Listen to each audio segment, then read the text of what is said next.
From Darling Stadium in Hampton, WHCS Cable Channel 46 presents Peninsula District Football, the Kecoughtan Warriors and the Phoebus Phantoms. Good evening, everybody. I'm Tim Cole along with Bob Hintz. We welcome you to a beautiful evening at Darling Stadium for this homecoming contest between the Phoebus Phantoms at 3-1 and the Kecoughtan Warriors at 1-3. And Bob, we've got two teams that are coming off of losses. The loss by Phoebus is going to be a tough one for them to overcome. They were shellacked, for lack of a better word, by the Heritage Hurricane. And, of course, we did the game last Friday night when Denby won 7-0. So both of these teams are going to have to bounce back.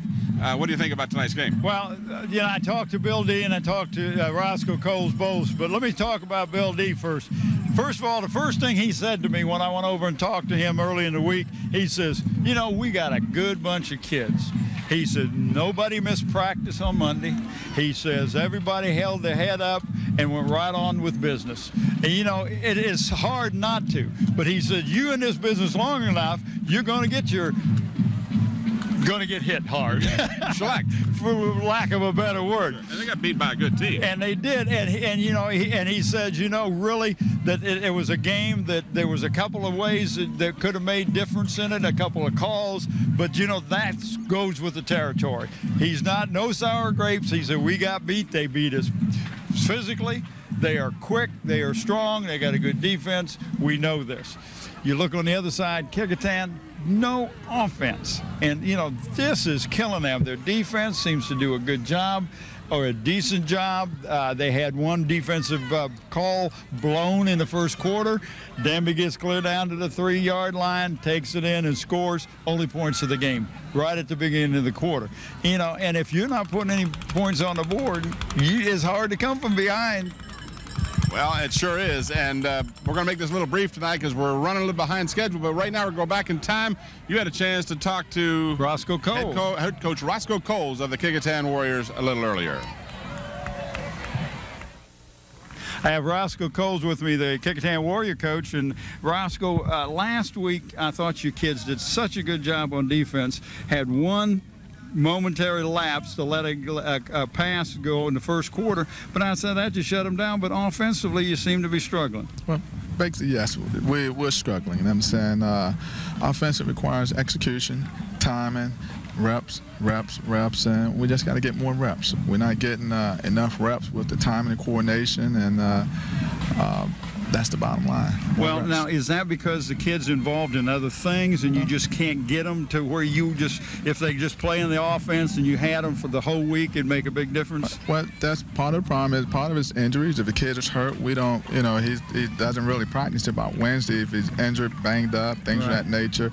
But we also have kids that are involved in so many other activities. We have about 4 or 5 kids that are involved on these different types of councils, and kids who are tutoring kids and kids who are involved in other extracurricular activities. That's one of the things that we stand for in our program is academics. So basically those kids that need to be there aren't always there. So when it comes time to play on Saturday night, they're not necessarily in tune with the rest of the offense. And so we're tuning it up. Well, let's see if we can get it tuned up for tonight. We're going to try our best. Good enough. Good luck tonight, Coach. Thanks a lot. Well, Bob, we know what Roscoe Coles' team has to do. They've got to put some offense together. They have to have some consistency to the offense, and they got to score some points. Their defense has played extremely well. It really has, and it's kept them into the ball games. In the Bethel ball game, 0-0, they had to go into overtime, and when they finally got the ball on the second play of the overtime that they had the ball, fumble, and that was the end of the ball game because you just got to get some points on the board, and it takes repetition, as the coach talked about, and those sorts of things. And tonight's contest will be, you know, maybe a little sloppy at the beginning, but, you know, I look for Phoebus to come out and make a statement tonight. I really do. Well, and that goes to my next point that I would make is that now for Phoebus, they can score points. They've already proven they can score points, but last week they gave up a lot of points. So I know that Phoebus and defense are synonymous, and I know Bill D preaches you win games with defense, so I expect to see defense tonight on the team, both sides of the ball, but I figure Phoebus is probably going to have a little more offense. I have to agree with you, and I think that the score is going to be lopsided because, number one, Phoebus is going to want to make a statement. Number two, they want to shut out this team that has been shut out by other teams, and so that really puts the monkey on the Roscoe Coles and the Kecoughtan Warriors. But I look for Phoebus, just no holds barred tonight. Well, we'll see. That's why they play them. Kecoughtan, very proud team, and they'll do their very best. Right now, we're going to go back in time again. Bob had a chance to talk with Bill D, the head coach of the Phoebus Phantoms. I have Bill D with me, the Phantoms head coach, and Bill, as a tough loss last week. You got beat physically. You said the kids just beat you real good. But what I got from you was a positive when we talked about the kids coming out for practice Monday. Well, as a staff, we went after the game. We discussed the game, and it was if you're in sports long enough, something like that happens. And I thought the worst thing we could do was to dwell on it. And we just got the kids back on Monday. We got a great group of kids, and we said, hey, let's put it behind us. Let's look ahead rather than looking behind. And we just went out Monday, got straight to work, and we've had a great week of practice. I'm really proud. I told them every day how proud I've been of them, of just coming out there with the work ethic and the attitude and the character that I think you need in today's society to be successful. And I was really proud of the kids, and I'm hoping that we'll have a good performance tonight. Well, I'm sure they will, because what really tickles me is you didn't see anybody hanging their head. No, and I have to credit my staff also. That they didn't hang their heads. We just had one of those days at the office, we told them, and I thought the staff did a great job keeping the kids up, and we just kept teaching. That's all you can do is keep teaching, and hopefully they keep learning. And I told the seniors, it's going to be up to them to lead the younger guys, because we got a lot of young guys playing a lot of football. And like I said, I hope it translates into a good game for us tonight. Kecoughtan's always a big rival, down the street rival. It's always a lot of emotion.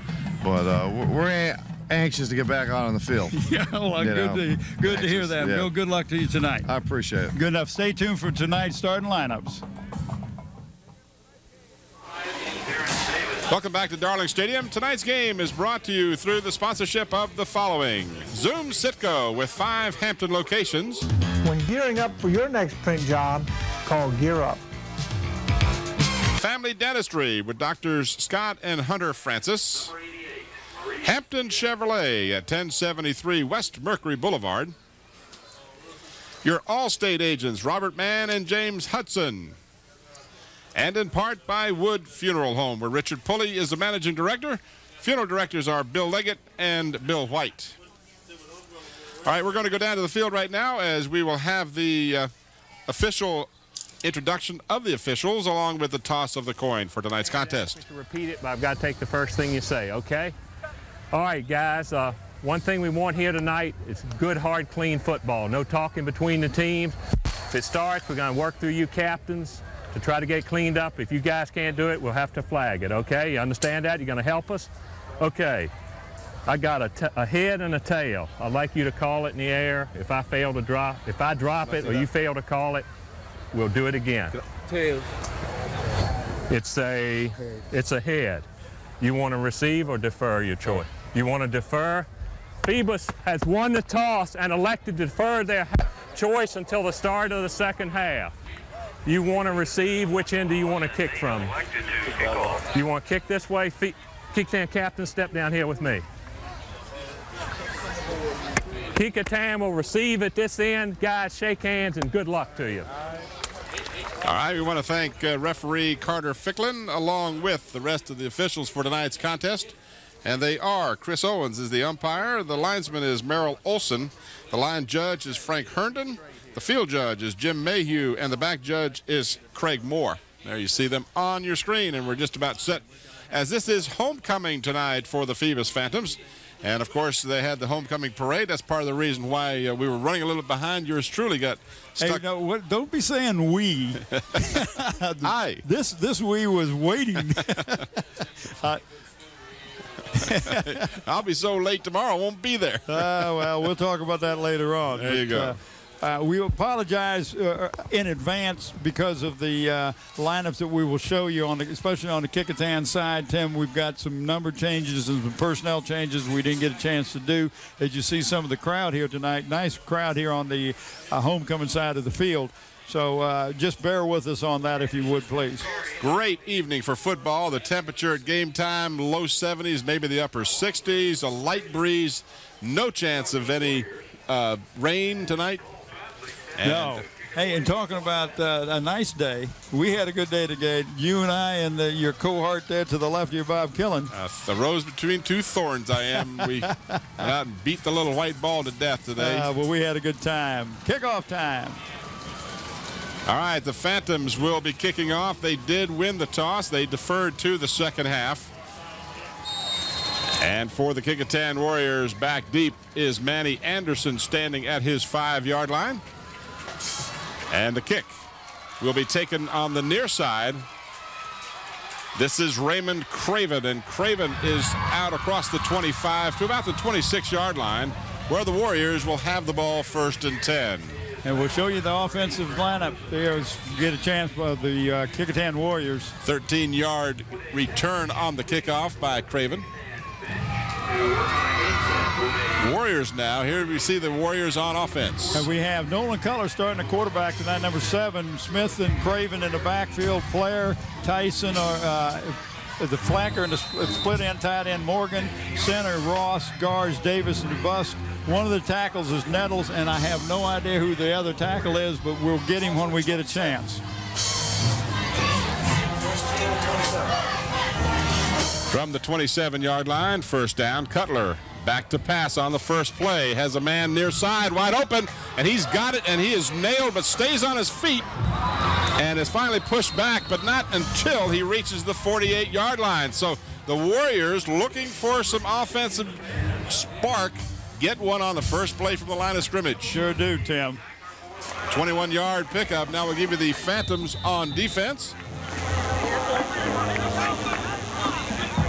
After this replay, let me watch this nice toss by Nolan Cutler. Watch this hit. Young man did a great job of maintaining his balance. James Williams on the receiving end of both the pass and the hit kept the ball and picked up a big 1st down at the 48-yard line. And that was one of the big things, Tim, hanging on to that ball. And we've got a Phantom in the neutral zone. Let's just see now whether or not he jumped or was he enticed to be pulled off, and thus the penalty would be against the Warriors. Let's see how Carter Ficklen's crew calls this. And again, we'll give you the Phantoms on defense here in just a moment. Now we got encroachment against the Phantoms, Tim. Dead ball penalty, encroachment, the defense, 1st down. Always like it when he makes me right. Hey, and we like to hear that microphone working that clearly. Thank you, Carter Ficklen, and your group for allowing us to have the microphone on you. So it's 1st down and 5 for the Warriors in Phoebus territory. 47-yard line, again back to pass. Cutler, again, same intended receiver, James. And now a late flag comes down after the hit. James Williams was popped by the defender, and I believe the official on that side of the field is going to rule that was unnecessary. I think he is too, Tim, but you know what Williams, watch the replay now. What Williams did wrong that time is he didn't run through his pattern. He kind of slowed down and started looking for the ball. Well, that's not where the quarterback is throwing the ball to. You got a personal foul. Yeah, the Warriors are going to benefit from that unnecessary roughness.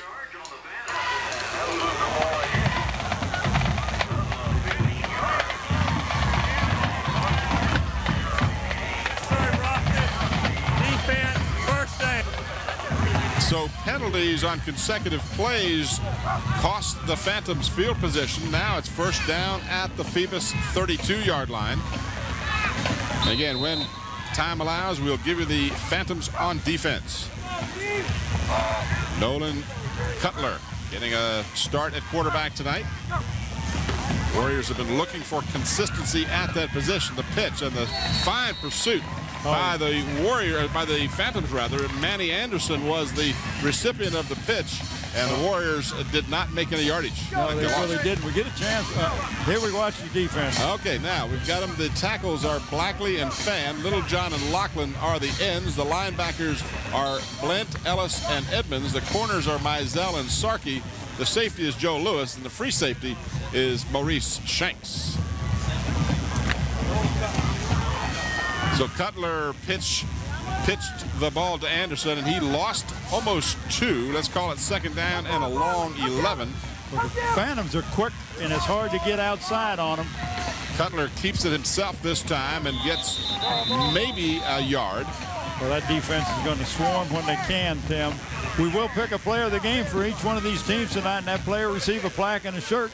The plaque comes from Buckwalder Engraving, Inc., which is now located at Tab Square on Route 17.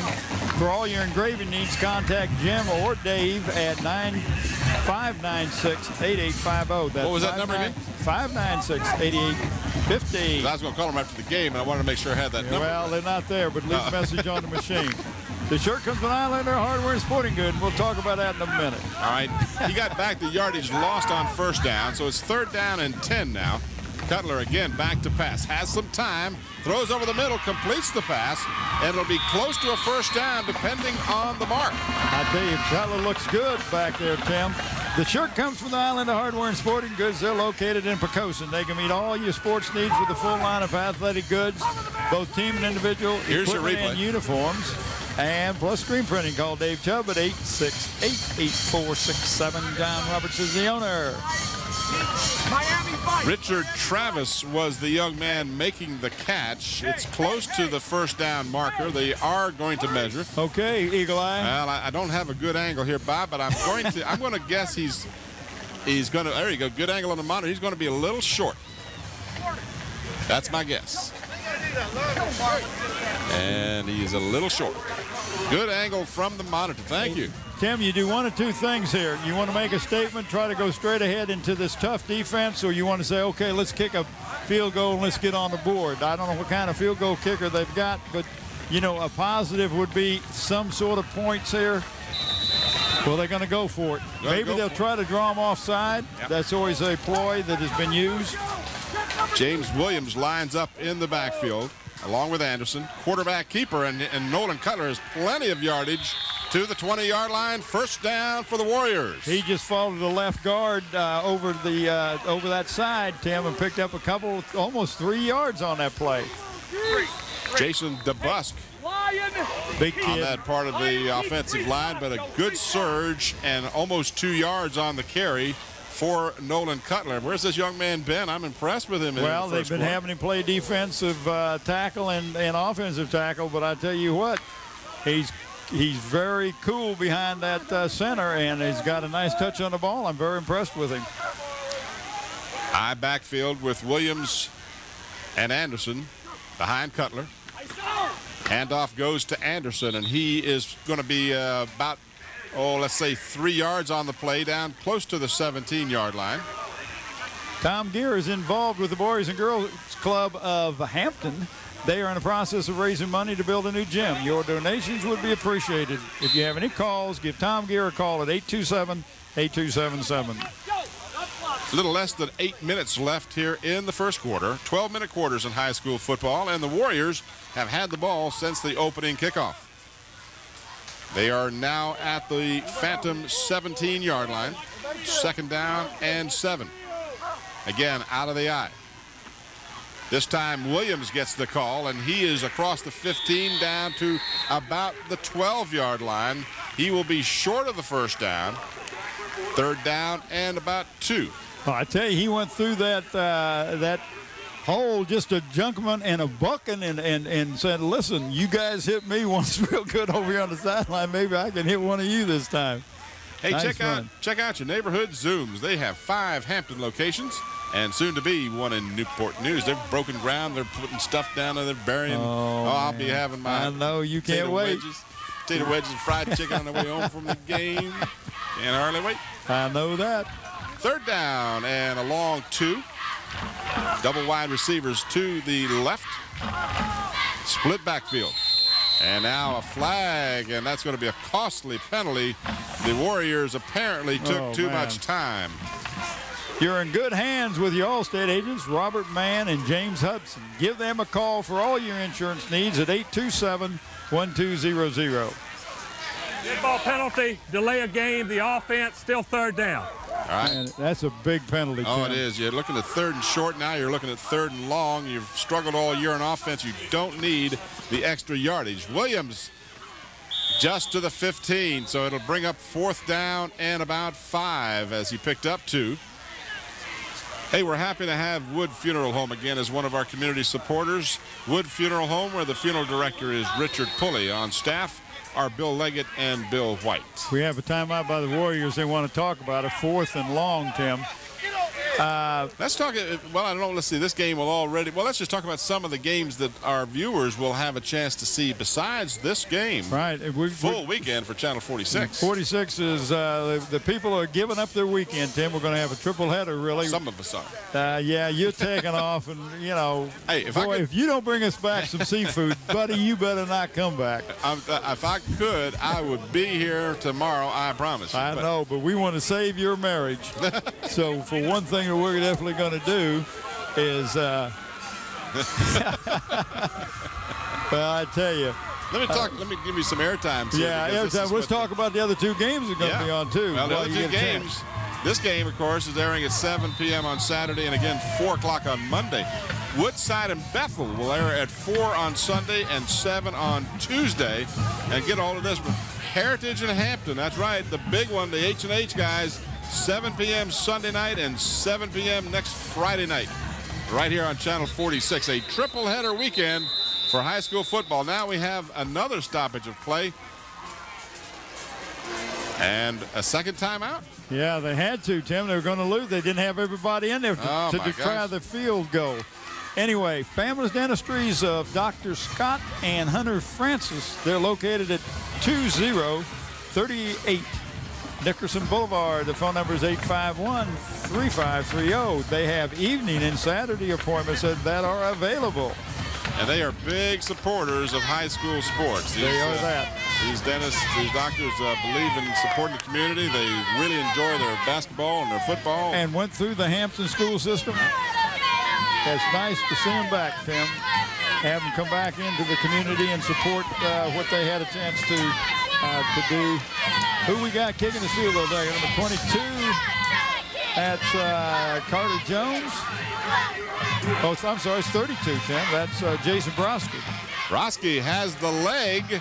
Is it through the uprights? No, it must have been wide right. He had plenty of distance, but just missed to the right. Broski with a 32-yard attempt, and the Warriors come up with nothing. But I got to tell you, Bob, if I'm Coach Coles, I got to be pleased with what I've seen in this first possession. Well, you showed some positive movement of the football. You didn't do the old dance 1, 2, 3 kick, 1, 2, 3 kick. They moved the ball down. They got some, but they had a mental error with the delay of game, which took them out of 3rd and short. 3rd and short, yep. And just really hurt them. All right, for the Phantoms now, they take over. We'll give you their lineups here in just a moment. And on the handoff all the way out to the 30-yard line, almost a first down. Sarkey picked up, well, he did. He picked up 10 as they mark it on the 30-yard line. Well, we've got a timeout to look at it, Tim. When we get a chance, we'll show you the Phoebus Phantoms offense. And this is them. Mizell is the quarterback. The fullback is Lewis. Tailback is McCrite. Ellis, the flanker. Shanks, the split end. Tight end is Taylor. Pavlik is the center. Fan and Blackley are the guards. And Page and Edmonds are the tackles for Bill D's Phantoms. Well, he had Sharkey running the ball that time, so number 3 is in there somewhere in the backfield. Got a first down on that first carry. This time they do not have the same success, as they may have gotten a yard and a half. We'll show you the defense for the Warriors. Right there we have defensive linemen. We've got Brown and Davis. D-Bus, Nolan Carter's up there, but he's not number 56, and I don't think he's on the defensive line. Linebackers are Craven and Perry, Pendleton and Morgan. The defensive back, Battle, Smith and Anderson. Second down and about 8 for the Phantoms. No score here in the first quarter. Phoebus and Kecoughtan. Big hole, running room, and he just lost his footing as he slipped at the 42-yard line. And that was a fine-looking effort by Travis McCright. Tim, just this young man, they got him listed as a sophomore. Really like him. Is he a sophomore or a freshman? Well, I got him as a sophomore here. I thought Bob Killen told me he was a freshman, but listed here on my program, I've got him as a sophomore, so I don't know. He might be a sophomore, Bob says. It's like when you asked me today. Let's talk about Killen today. He got the only birdie today, didn't he? He's a birdie, all right. Yeah, what was that, an eagle or? I think it was seagull. Seagull, yeah. 43-yard line, first down. Again, McCright. And again, big yardage. Young man with great speed. He's all the way down to the Kecoughtan 30-yard line. Boy, you see why they're excited about this young man, Tim? They got him listed as 5'8", 155, but that's what you call a jitterbug step in it. Watch this movement he shows. Great quickness and right a beautiful hole. Nice cutback right here. Well, the offensive line put a hole there that even I could have run through, but McCright did it a lot quicker than I would have. Yeah, I was going to say, you weren't going to get to 30, though. Maybe to the 40. Well, it would have been the only run I'd get that day. I'd still be taking oxygen on the sidelines. Oh, what a nice drive here by the Phantoms. Their defense looked suspect early. Good defensive play in the backfield as the handoff went to Sarkey, but he was wrapped up immediately. And who was that coming in? Was that Lamar Perry? Yeah. Man, that young man played a great game against Denby last week. Yeah, he was one of the recipients of a player of the game last week. He did a great job. Him and Pendleton got the player of the game last week. And we want to congratulate them and thank David Buckwalder at Engraving Inc. and John Roberts of Pecoughtan Islander Hardware and Sporting Goods for allowing us to recognize these young men. If we get a chance, I'll talk about the coaches. Sarkey thrown for a 1-yard loss. Second down and 11. Mizell play action, throws over the middle, and it's almost picked off. As number 6, Tim. Yep, looked like it was Dominic Gaines. Dominic Gaines? Yeah. Yep. That's who I have. Yep. Anyway, the coaches for the Phantoms, Bill D, of course, is the head coach. Greg Navard, as we watch the replay, Stan Sexton, Dick Van Dyke, Greg Dave, Bob Sislow, Ron Johnson, Chuck Stewart, and Courtney Connor. And, of course, Jerry Gentry on the sideline is the trainer. Over on the Kecoughtan side, we got Roscoe Coles, assisted by William Burton, Marty Connors, Steve Cross, Al Morrow, Gino, Corey Thomas, and Stanley Spencer. Got a timeout being called by the Phantoms. Well, they got a third and, what was it, 11? Third down and 11. Yeah, that was Dennis Taylor, who was the intended receiver on that last play, on the pass play. Well, there was a lot of pressure on Mizell, Tim, and he really, when he threw the ball, I don't think he was as, I couldn't tell whether he overthrew the receiver or threw behind the receiver, but the best shot at getting the ball was Dominic Gaines. How do we do on our, did we get everybody? Well, I got one more I want to mention. Right. 3:43 to go here in the first quarter. Hampton Chevrolet is locally owned, and they strongly believe in supporting the community and the school systems. Hampton Chevrolet at 1073 West Mercury Boulevard. A great supporter of high school sports here on Channel 46. As you look at the big crowd for homecoming tonight for the Phoebus Phantoms, all the kings and queens and all the regalia. They came in here with the floats and the convertibles and all that good stuff. Oh, and I saw the 3 assistant principals all had their dark black suits on with the boutonnieres. Looking mighty dapper. And saw Phyllis Henry looking real pretty. She's the principal over at the Phantoms, all dressed out. They were ready for the big homecoming tonight. Third down and 11. Mizell feels some pressure and is sacked by Perry. A flag goes down. Got a praying man. Yeah, we got an extra guy here in the booth. Look at it. He's pointing to the end zone. Oh, there you go. Boy, he's pretty. It is.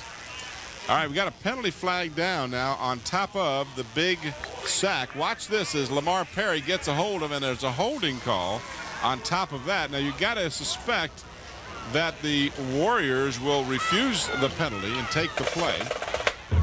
Oh, I'm sure they would, Jimmy. You got him thrown for loss. Listen to Carter. Holding against the offense. Penalties declined. 4th down. Again, defensive mistakes cost you a chance to score on both teams during the first. We got an addition to our antenna over here. All right, Paul Pavlik will be back at midfield to punt. He Warriors. just wanted to kind of punch at Tim. That may be just a good punt. Well, it was a good punt and taken with a fair catch at the 5-yard line. And I got to question the decision to take it at the 5 with a fair catch. You know, if that ball just even gets into the end zone at all, it comes out to the 20.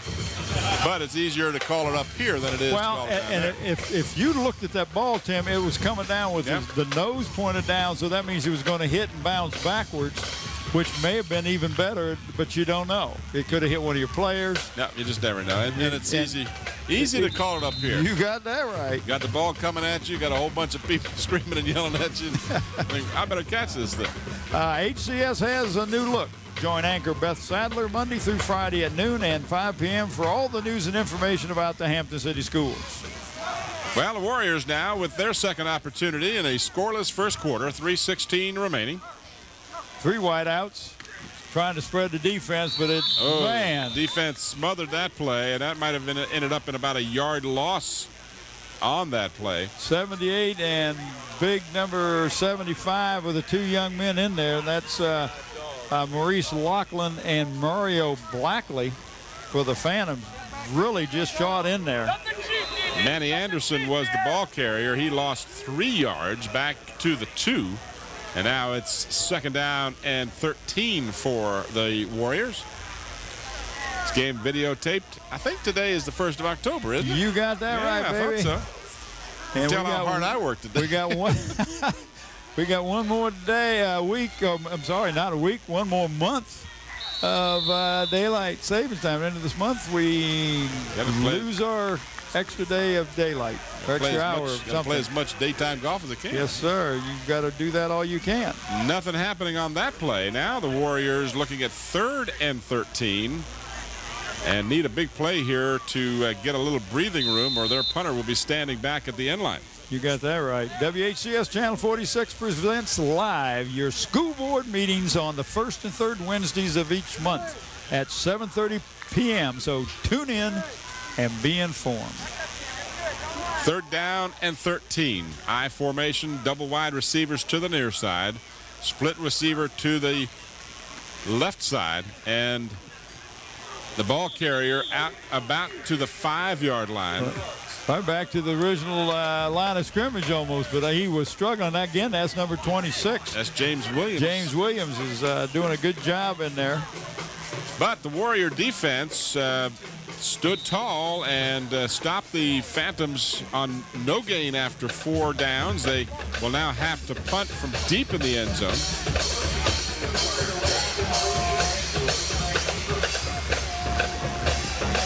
Warriors get it away in spite of a good rush by the Phantoms. And it's down at the 25-yard line. So really doing all that could be expected. Jason Broski got it out to the 25, but the Phantoms will have excellent field position with 1:03 to go in the first quarter. Well, Tim, they are better now than they were when they punted the ball. And there, what happened when you fair catch that ball on the 5-yard line, and there's always that possibility it may go into the end zone and you start at the 20. So Phantoms really came away with tremendous advantage after that exchange of punts. Where your defense really gives your team good field position, and that's what happened on that one. Mizell, the quarterback, hands off left side. Pick up a couple of yards to about the 22-yard line. Sarkey is your ball carrier. Excuse me, Terrence Davis, Tim, big number 75, 298, 6'3" junior, made that tackle that time. Really let his presence be felt. Gain of 2 on the play by Sarkey. 2nd and 8 as we are down to the half-minute mark now in the first quarter. No score. Kecoughtan and Phoebus. Handoff this time goes to Faison. Antonio Faison carries the ball to about the 18-yard line, which will bring up 3rd down and about 4. That was just a slant off tackle, off between the tackle and the guard, Tim, and picked up some good yardage on it. Sarkey comes out of the game, and in his place comes Travis McWright. But that was all likelihood the last play of the first quarter, as we have come to the conclusion of the first 12 minutes of play. And a pretty evenly played first quarter. The Warriors took the opening kickoff and moved down the field, only to have to give the ball over on downs. And the Phantoms had great opportunities, but did not score either. And we've played 12, and we're scoreless. Well, if you're Kecoughtan, Tim, you got to be real pleased with their offense. They showed some offense, moved down and got in scoring position. Missed a field goal. It looked like to you and I, we thought it was right, but it must have been, he must have pulled it to the right a little bit, because obviously it wasn't any good. And then the Phantoms, they're moving the ball down. They get down in and they make a couple of mistakes, and you end up having to punt the ball. So I know Kecoughtan feels, you know, if we can play the Phantoms even first quarter, we can do it all the time, fellas. Get some confidence. Again, let's talk about that big triple header this weekend. This game, of course, airing at 7 on Saturday and 4 p.m. That's a rather unusual and different time, but because of all the games, 4 p.m. on Monday, which is the 4th. Now, the Woodside and Bethel game, which will be played Saturday afternoon here, will air at 4 p.m. on Sunday and 7 p.m. on Tuesday. And then finally, that big battle for first place in the Peninsula District between Heritage and Hampton will air at 7 p.m. Sunday and again 7 p.m. next Friday. This is McWright, and he is into the open. Oh, did he fake out the defender? He is inside the 5, first and goal at the 4-yard line. Battle number one saved a touchdown, Tim, but he's right. Looks like he's at, what, about the 3.5-yard line is where they're spotting the ball. Nice. Watch this move. You talked about how the move he made right here. Watch this move. Just ran out of the grasp of a tackler. This kid looks really nice. He's got some great quickness. We just have to see how durable he is, being a very lightweight at 155. But if you can't touch him, you can't hurt him. Hey, you can't hit me, I can't be hurt. That's right. This is Phasing right straight ahead. They're running out of that I formation, they being the Phantoms, and they're just they feel like they can just bull this ball over. And it wouldn't surprise me to see Mizell just hang on to the ball himself and try to take it in with a quarterback sneak. Let's see what Bill D calls. McWright now in the first half, 3 carries for 52 yards. Real nice average there. Second and goal at the 1. And it is a keeper, and it is Mizell, and as of yet now we see a signal touchdown. Phoebus, Mizell from 1 yard out. See, Tim, not only you got a good size and a big line in front of you, but you don't have a handoff, and you're taking away the possibility of a fumble down there. So, you know, that's really a safe call, and it's a good call.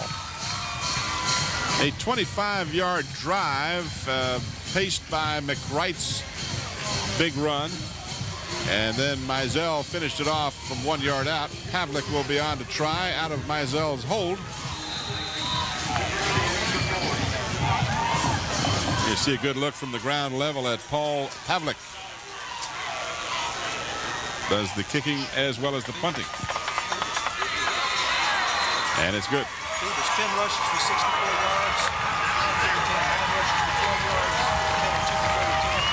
All right, Phoebus in the first half now, 10 rushes for 64 yards. So you're looking at better than 6 yards per carry. For the Warriors, 9 carries for 12 yards. Kecoughtan, 2 completions for 32 yards passing, and the Phantoms yet to complete a pass. And those are those quick statistics from Bob Killen as we watch the replay of Mizell's touchdown from 1 yard out. So the Phantoms have scored first here. They lead 7-0 with a little more than 11 minutes left here in the first half. Hampton Chevrolet urges you to support the community by giving to the Peninsula United Way campaign. A tremendous effort going on right now to raise money. We have so many good causes for the Peninsula United Way campaign. Please give generously, and Hampton Chevrolet urges you to support that campaign. Pavlik will have it teed up. Anderson will be back deep for the Warriors along with Craven. And on the far sideline, looks like, I'm trying to pick up the number. We'll let you know in a second here. It looks like he's going to come right to the middle. That's Anderson. He's going to field it at the 15. To the 25. To about the 28-yard line. So good return by Anderson for the Warriors. You're right there, Bobby. No, I'm Tim. You're Tim? I'm Tim. I'm Bobby. Who's on first? All state agents Robert Mann and James Hunson can handle all your insurance needs from the car to the home. Give them a call at 827-1200. They're located at 942 Big Bethel Road. 13-yard return for Anderson after the 45-yard kickoff. And the Warriors down by 7 will start from their 28-yard line.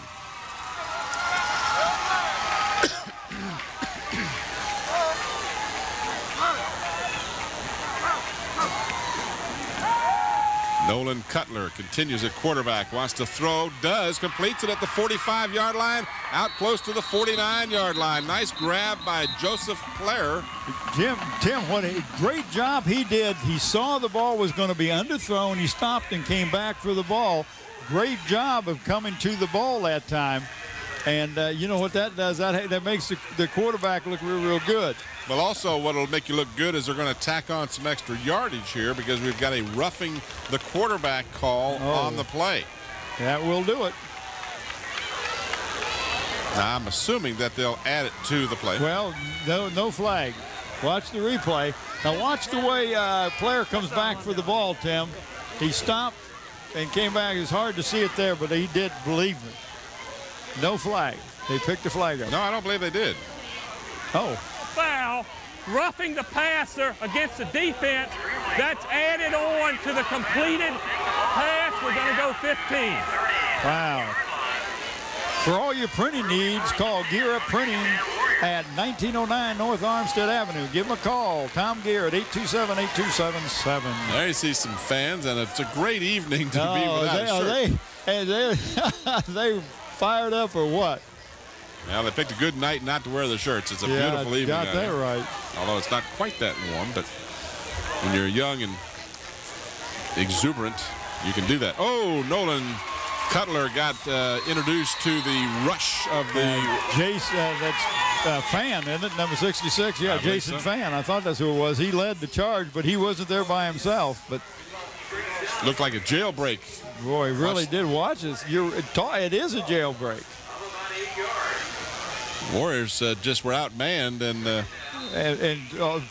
all help for Nolan Cutler. He turned around, Tim, and he didn't have a chance to do anything but eat that ball. Loss of 8 on the play. Second down, and let's call it 18 for the Warriors. And again, Cutler gets this one away, but it's picked off. And a good job by James Williams to prevent Shanks from running it back for a big return. And that ball was overthrown the intended receiver, Tim, as I believe. Any kind of dental work, quick and painless. The people to go see is the family dentistry as we watch the replay. The doctors, Scott and Hunter Francis. Give them a call at 851-3530. So you saw a good job by James Williams preventing Maurice Shanks because he could run. He might have gone all the way back with that one. Yeah, and I'm sure he had that idea in his mind. So the Phantoms get it back, leading 7-0, starting from their 30-yard line. This is Sarkey, and Sarkey has good running room. He's across the 40 to the 45, out to the 46. That'll be a pickup of 15 and a first down. They'll mark the ball at the 46. 9:50 left here in the first half. I'll tell you, that offensive line is opening up some holes. They have really done that. But once those young men get beyond the line of scrimmage, they really show some quickness and maneuverability and agility. And we've got a flag thrown from all the way downfield. I wonder if that's going to be a face mask, if he got a little, or is it holding? Yeah, it looks like holding, exactly what it's going to be. Ball carrier that time for the Phantoms was Joe Lewis, number 34. Well, who got him? No, it wasn't holding. It was a face mask. It was a face mask. So on top of the gain, they'll tack on 15. And you know, that is not a conscious thing. You're trying to stop the guy, you get a hold of something, and you know, if I let go of that, he's going to get away.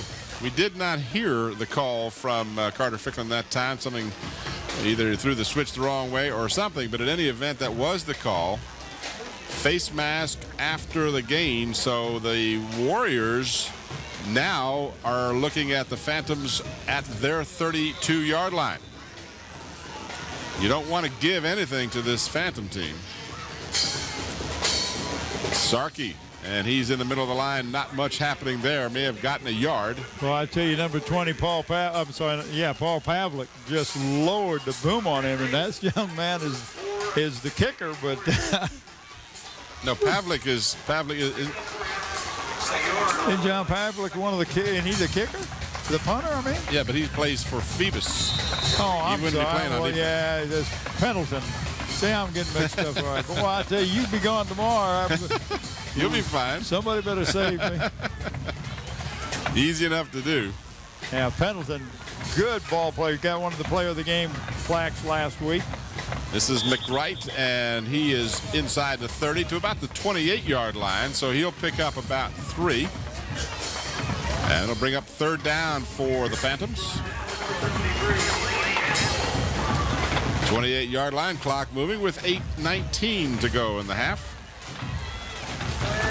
Tim Cole, Bob Hintz, and the Channel 46 crew. Hope you're enjoying tonight's contest between the 3-1 Phoebus Phantoms and the 1-3 Kecoughtan Warriors. Always a battle between these neighborhood rivalries.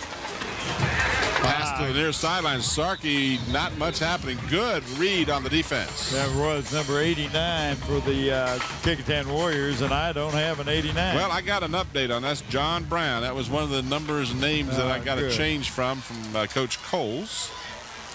Watch the replay. You're going to see the Phantoms try to throw this little pass on the near side here.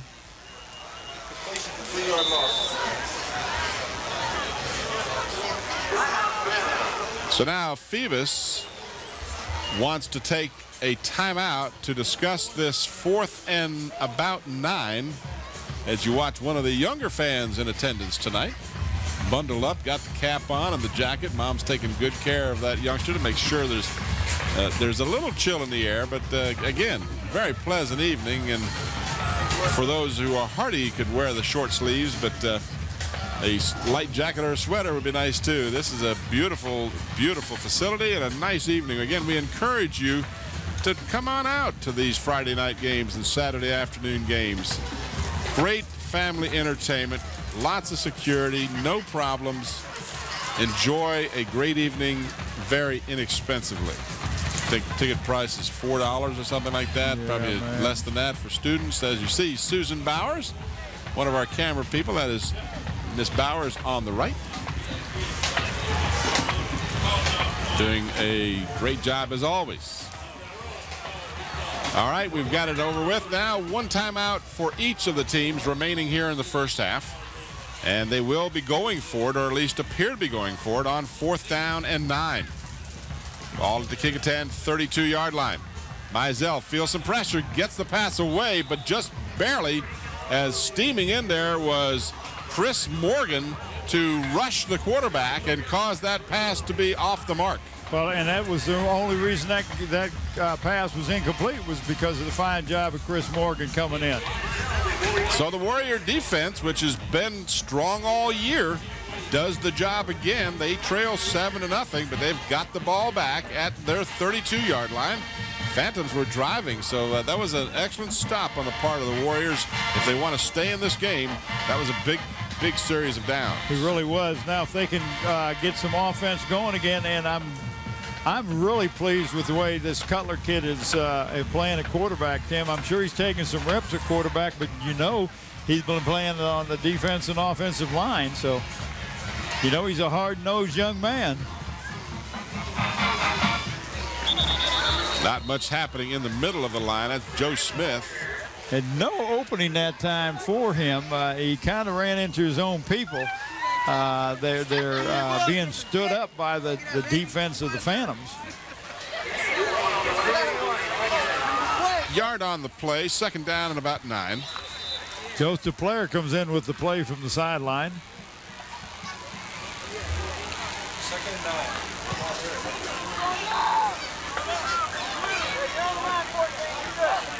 Yeah, I said that was Smith. I think it might actually have been Craven who carried the ball that time. In any event, this is Craven. Pitch near side. Got a good block. He's across the 40 to about the 43-yard line. And if that mark is where they've given him the progress, that'll be enough for a first down. Well, I tell you what, he was hit, Tim, at the 40-yard line, and he struggled and made it to the 43. Watch this replay and see where he gets that hit. Nice block here, you know, right there. Right there, he's slowed down, but he struggled, as you said, and got enough for a first down. Well, he got a nice block from one of his teammates there, number 26, I think it was, if I'm not mistaken, James Williams. Yep. Knocked the one of the defenders away from him, or they could have been thrown for a loss. First down for the Warriors. Craven will try the right side and will not have success. Is over there to put the big bear hug on him. Maurice Lachlan, 205, a senior. Tim, we've called his name more than one time, but I tell you, it's hard to get outside on the Phantoms. They will get out. What you got to do is cut back on that, and Craven tried to outrun them, and all you're going to do is run east and west, and you're not going to get any positive yardage that way. After the game, make a trip to Zoom's. That's right, Zoom's is your friendly neighborhood store. 5 Hampton convenient locations. And they've got Beantown coffee. They got your potato wedges. Oh, you even got it written out, the Krispy Kreme donuts. Look at you. Ruth's you can't taking mess good with care me. of you. Yes, she is. Someone needs to. Cutler evades one would-be tackler, now keeps the ball. He's running it to the 45, almost the 46-yard line, but that will be well short of the first down marker. It'll bring up third down and long. Well, Tim, he picked up some positive yard, about 7 yards on that play. Watch this, because they were like second and 15, but there was nobody that he could have thrown the ball to on this side of the field. They were on the other side, and when you try to throw back across the grain like that, that's when it can get picked off, and that's never a positive. 46-yard line is where they've marked it. Third down and about 8.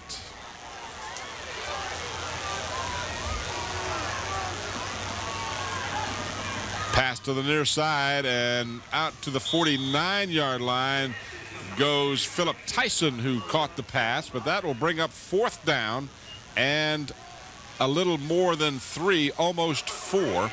Yeah, he only picked up about 3 yards on that thing. You got to get on that flanker screen. You've got to get somebody out there and block some people, and just didn't get the bodies out there. So being a fourth down and the ball being on the Kecoughtan side of midfield, we're going to see the kicking team come on. Jason Broski will be standing back at about his 35-yard line. Well, I'll tell you, the Phantoms will put a lot of pressure on you. High snap, but Broski who gets the kick away. One man back is Maurice Shanks. Good special team coverage. The ball will go out of bounds at about the 15-yard line. Then we've got a flag behind the play as a couple of players got tangled up. One of them was Cutler for Kecoughtan, and the other was, let's see if I can remember the number I saw. I think that was Edmonds, number 51, I believe it was. In the process of looking up. Well, I was looking up the number, and then I got sidetracked. Joseph Player, good job of getting downfield and covering that punt, so it went out of bounds at about the 15-yard line. Nice hustle by Player. Some extracurricular activity. We'll let referee Ficklin tell us the results. Personal foul will be against Kecoughtan. So that's a. Oh, man, that hurts. That really hurts because they had Phoebus backed up to the 15, and now they'll get it all the way out to about the 30, I would imagine. Tim, you do a good job of kicking the ball. You get it inside the 20, and then you make a silly mental error like that, which had nothing to do with the play. The play was on the other side of the field. And that's what gives coaches not only gray hair, but then they got to start looking like you. No hair. No hair. Mohair. Mohair? Mohair. No mohair. No. I like that. I like that. So they bring it out to the 30. And this is McKnight, and he will not get back to the line of scrimmage. In fact, he will lose about 2.5, almost 3 yards. Good job, that big no number 75, Terrence Davis. So a loss on the play. Terrence, one of the big guys on that line, Tim. 298, 6'3", junior. Big guy. Clock moving, less than 3:40 now, about 3:35 and moving. Each team has one timeout remaining. Second down and about a dozen. Mizell still has the ball, looking downfield, throws high for Maurice Shanks. Aquan Battle was defending on the play, but Shanks never had a chance to make the grab. Well, that ball was really high. Now, Maurice gets up in the air. We've seen him play basketball and get real high and snag that ball, but that thing was like a bullet coming through there, and it was just too much for him, too high for him. So that stops the clock with 3:22 remaining, and it brings up third down and almost 12 for the Phantoms. I tell you, our crew just does a great job day in, day out. Need to talk about them and acknowledge them. We got on the cameras, you already talked about Susan Bowers, but Nathaniel Braxton and the other up camera on top, Ronnie Baton on the side. Now, Ron just does an outstanding job, and he's got two young ladies, Asa Carroll and Era Towns, that pulls that cable for him that allows him that mobility that he has. Whoa. And nothing happening. The Warrior defense up for the battle. And that is your number 20 you were talking about, yeah, and Pendleton. that is Pendleton, and he did a fine job. He saw that one coming, didn't he? All the way back, a 4-yard loss, and brings up 4th down and 15 to go for the Phantoms. And now they will have to kick. Let you go ahead and finish our Yeah, our I want to talk about Bev Penn doing the slow motion and the instant replay. Does a great job. Don Chiraus is the engineer, the graphics and audio, Andy Foley. And big guy, Scotty Bowers, is going to pitch a tent and stay here all weekend.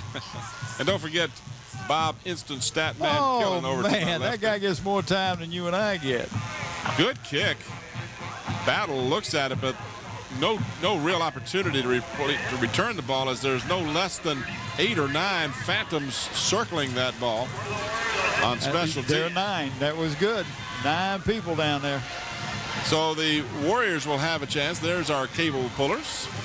Asa Carroll and Era Towns and those young ladies you talk. And I'll tell you, come track season, indoor track, keep your eyes open and look in the newspaper, and an outdoor track. They are speedsters. You've been elevated to field technicians now. They've been elevated to field technicians. Oh, he must have given them a raise then. That comes right out of his pocket, right? Well, maybe Scotty is throwing a little in there. There you go. All right, the Warriors will have an opportunity here with 2.5 minutes left in the quarter, and in the half for that matter. Each team with one timeout remaining. 7 for the Phantoms, nothing for the Warriors. The Warriors have moved the ball but have not been able to put points on the board. Williams in motion to the right. Inside handoff to Anderson, Manny Anderson, and he is stacked up and thrown for a loss at the 31-yard line, and a flag down on the play. Joe Lewis was the one that made the stop, Tim, but we've had a lot of flags tonight. So the clock stops with 2:21 remaining.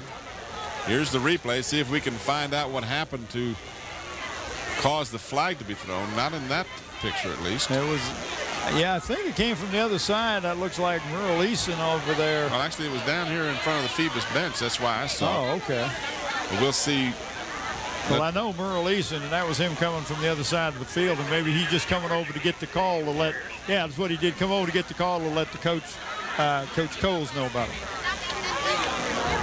Well, we don't seem to be able to hear Carter Ficklin any longer, but in any event, it was illegal procedure against the Warriors. Well, we will pick a player of the game from each one of these teams tonight, and that player will receive a plaque and a shirt. Plaque comes from Engraving Inc., located at Tab Square. And the shirt comes from Island of Hardware Sporting Goods, located in Pecoughtan.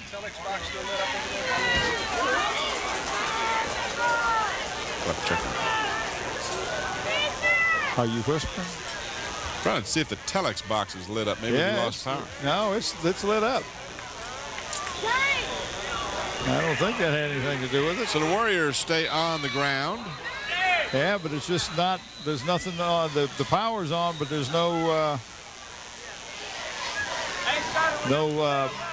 red thing that goes across there. Red thing. That's the light. So you know.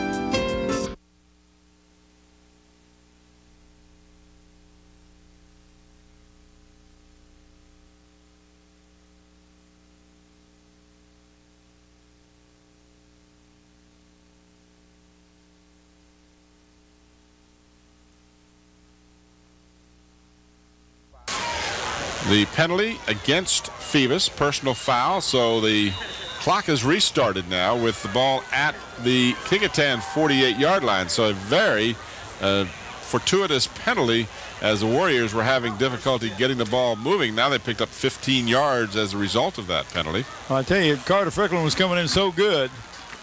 A fumble, and that ball is picked up, and that ball is loose, and it will be a score. Who is that, number 10? That's Jeremy Blent. And on the play, looks like Nolan Carter was shaken up as well. A 39-yard Cutler, excuse me. Did I say Carter? Cutler. Yeah. No, it's Carter Fricklin. This is Nolan Cutler who fumbled the ball, and Blent returned it 39 yards for a Phoebus touchdown.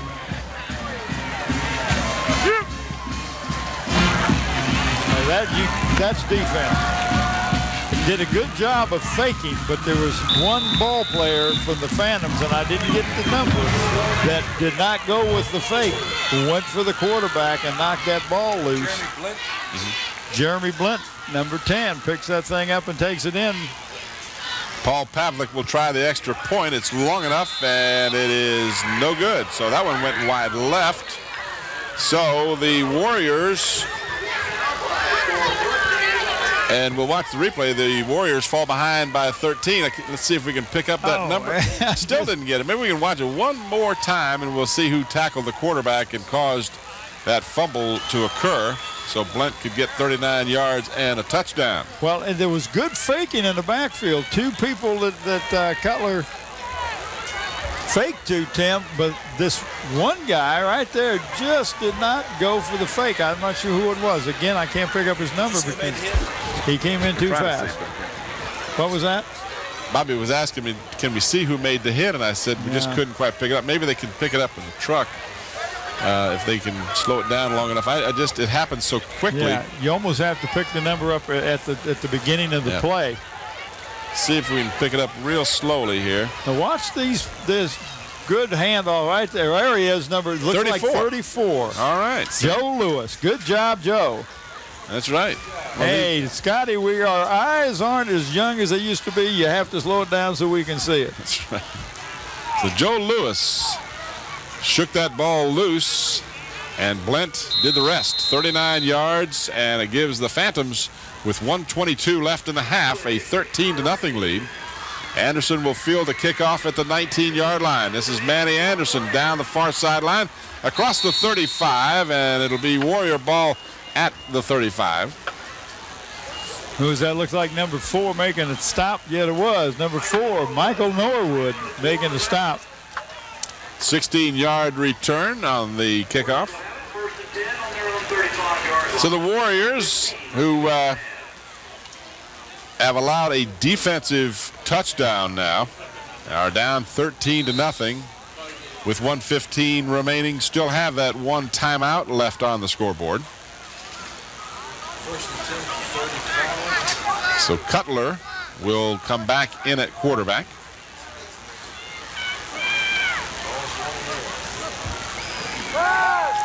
In the pocket, wants to throw in a crowd, and it's picked off by, you got it again, Joe Lewis, number 34. I'll tell you what. So Joe Lewis causes a fumble and then intercepts a pass, and the Phantoms have the ball back right that quickly. Watch the replay here. Cutler, who had done so well in the first half, threw into bad double coverage. He just should have never thrown that ball. Williams was his intended receiver, but Joe Lewis was right there for the pick. And what's bad about this, Tim, is the Phantoms can come around and score real quick and get two touchdowns in less than 2 minutes. That would be devastating to this Warrior team. Mizell, draw play to Sarkey, and Sarkey has good yardage down to the 30-yard line, a pickup of 23. I checked that 13 rather. I was going to say I tried to give him a little more. Were you padding his stats or something? What are you doing over here? Looking out for the young man. Well, he appreciates that. 13 yards on the carry. Hurry up offense. They got a timeout, but they don't want to use it unless they have to. Mizell, and his pass incomplete as he was trying to connect with Brian Stanley, number 21. That just didn't look good. That kind of fluttered out there. That's that pass that if you're an opposing coach, you can just lick your lips and say, oh boy, if one of my guys can just get there first, there's nobody between him and the end zone. Yeah, he's going to have 15 yards before anybody can turn and chase him. Stops the clock with 52 seconds left in the half. Scoreless first quarter, and then Mizell scored from a yard out to make it 7-0 after the Pavlik extra point. And then a 39-yard fumble recovery and return by Blint has made the score 13-0. Pavlik missed the extra point try. Pass completed at the 24-25-yard line. Now we've got, do we have a loose ball? Well, I don't know. We got a timeout or stoppage of the clock. So what do they got here? I think that's what's happening is the official to the near sideline started waving his arms to signal a stoppage of play. So obviously Bill D or one of the players close to him decided to call the timeout. So 40 seconds remaining in the first half. The Warriors trying to keep the Phantoms from scoring another time here. There's a good shot of Phyllis Henry, principal at Phoebus High School. Mizell rolling, looking, throws, completes it at the 20-yard line, and out of bounds. Joe Lewis playing offense now after causing a fumble and intercepting a pass. Lewis catches a pass and takes it all the way to the 11-yard line. Is he looking good tonight or what? Joe says, hey, I'd like to get a chance at that player of the game thing. Well, yeah, and look, you know what's nice? We used to have a guy to do our slow motion. We call him Slow-Mo Joe, and it was Joe Lewis. That's right. Well, he's saying, I'm not slow-mo. That's right. 20-yard gain. Ball inside the 10. Scotty. First and goal, but just 31 seconds left, and the Warriors on defense with one timeout. The Phantoms with no timeouts remaining. Mizell, and he can ill afford to be sacked, and he does get the pass away, but they're going to say that the whistle had blown before the throw. Little extracurricular activity, good sportsmanship displayed by both of those players. They help each other up and say, that's all right, everything's cool. Well, they blew the whistle, Tim. That's a safety thing. Yep. I mean, you got to protect the quarterback. Let me interrupt you, though. The clock has not stopped, and now they have to spike the ball. And they do, keeping just 1 second. Now they're going to say, well, are they going to allow them to have some time on the clock? Because the clock shows no time. Bill D saying, well, wait a minute, there should be a little bit of time on the clock because there was at least 2 seconds on the clock when he spiked the ball. Yeah. But Carter Ficklin says, nope, no time left. Well, they got to go by the clock. That's what they got to go by. Well, it did look like when he called, or rather when he spiked the ball, they had no timeouts remaining. Looked like he had a couple of seconds left. Yep, looked like they had about a second left. Bill D is pleading his case, but it will go on deaf ears. That was a tough call. They might have had one last shot at it or a field goal attempt because they did spike the ball and stop the clock. Looked like to me like there was at least 1 and maybe 2 seconds on the clock, but that's not the way the officials saw it on the field. So we've reached halftime. Our score at halftime is Phoebus 13 and Kecoughtan nothing. We'll return to Darling Stadium for the third quarter of action after this brief timeout.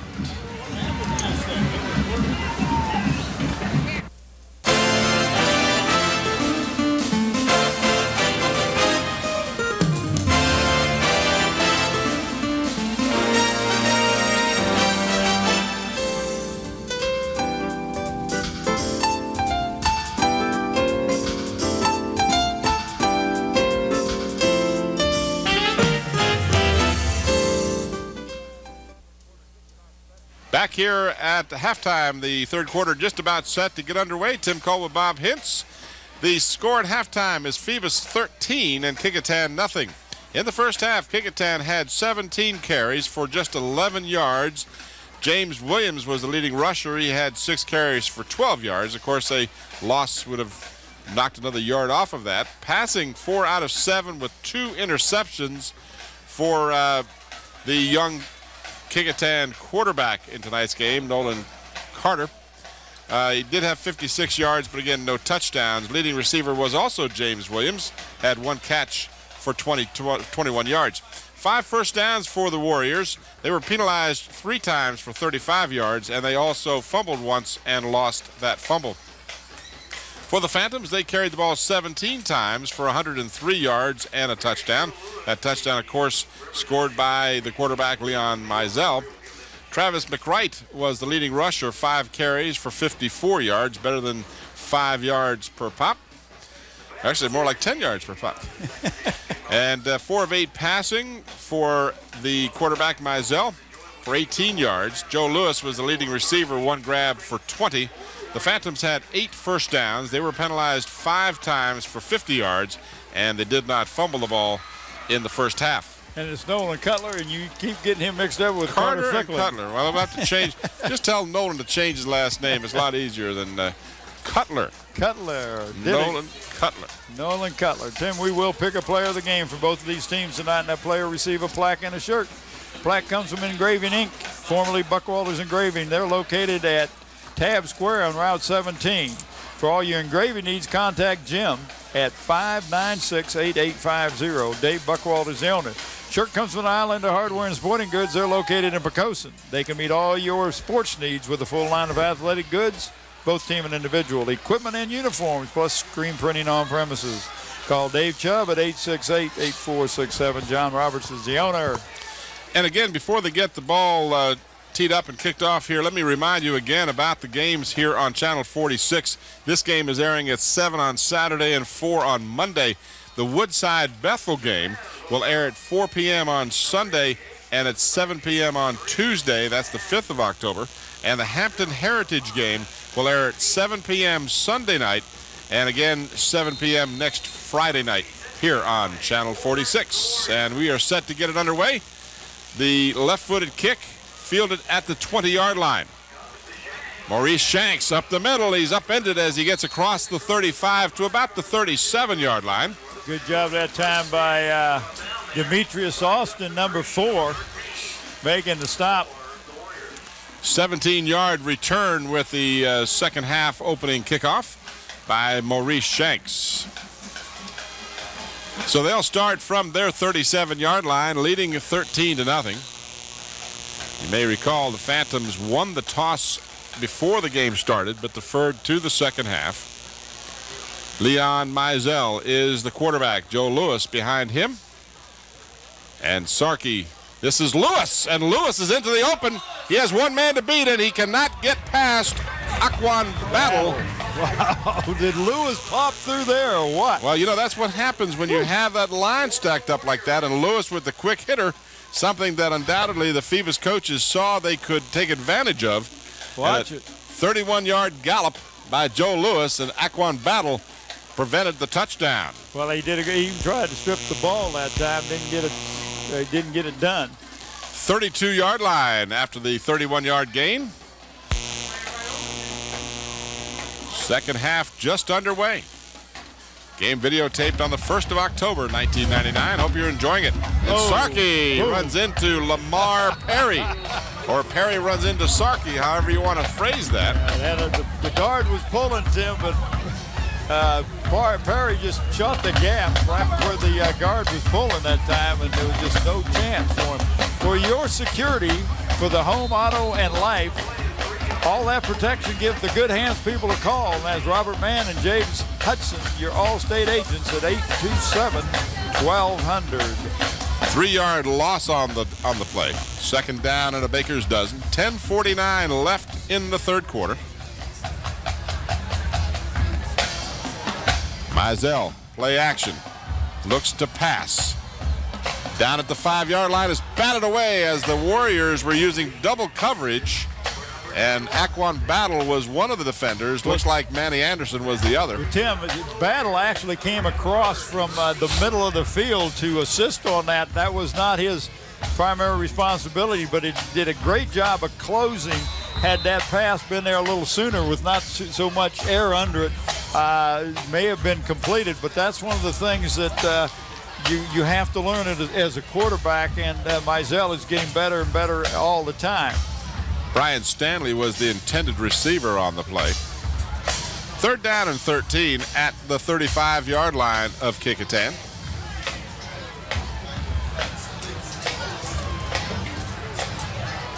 Double wide receivers to the near side. Out of the shotgun, Mizell keeps the ball, and he is taken down by, you guessed it, 31, Lamar Perry. And Perry, for the second week in a row, has just been outstanding on defense for the Warriors. He really has. Gira Printing is the place to go for your printing needs. Any business cards, letterheads, etc. They get your personal touch. That is only available at Gira Printing at 1909 North Armstead Avenue. Give them a call. Tom Gear, 827-8277. Pavlik, standing back on the Phantom side of the 50-yard line, will punt one deep back. That's Battle. And he's standing right at the 10. Good high kick. Battle started to come up and field the ball, and then very wisely decided to back away from it, let it bounce, and it'll take a bounce and roll dead at the 15, 16-yard line.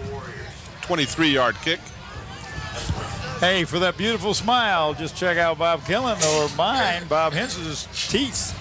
And we have that good smile because of our dentist. Wait a minute. Our dentists are Dr. Scott and Hunter Francis, located at 2038 Nickerson Boulevard. You didn't tell me these guys were miracle workers. Oh, 851-3530. Hey, Scotty. All right, the Warriors will take over.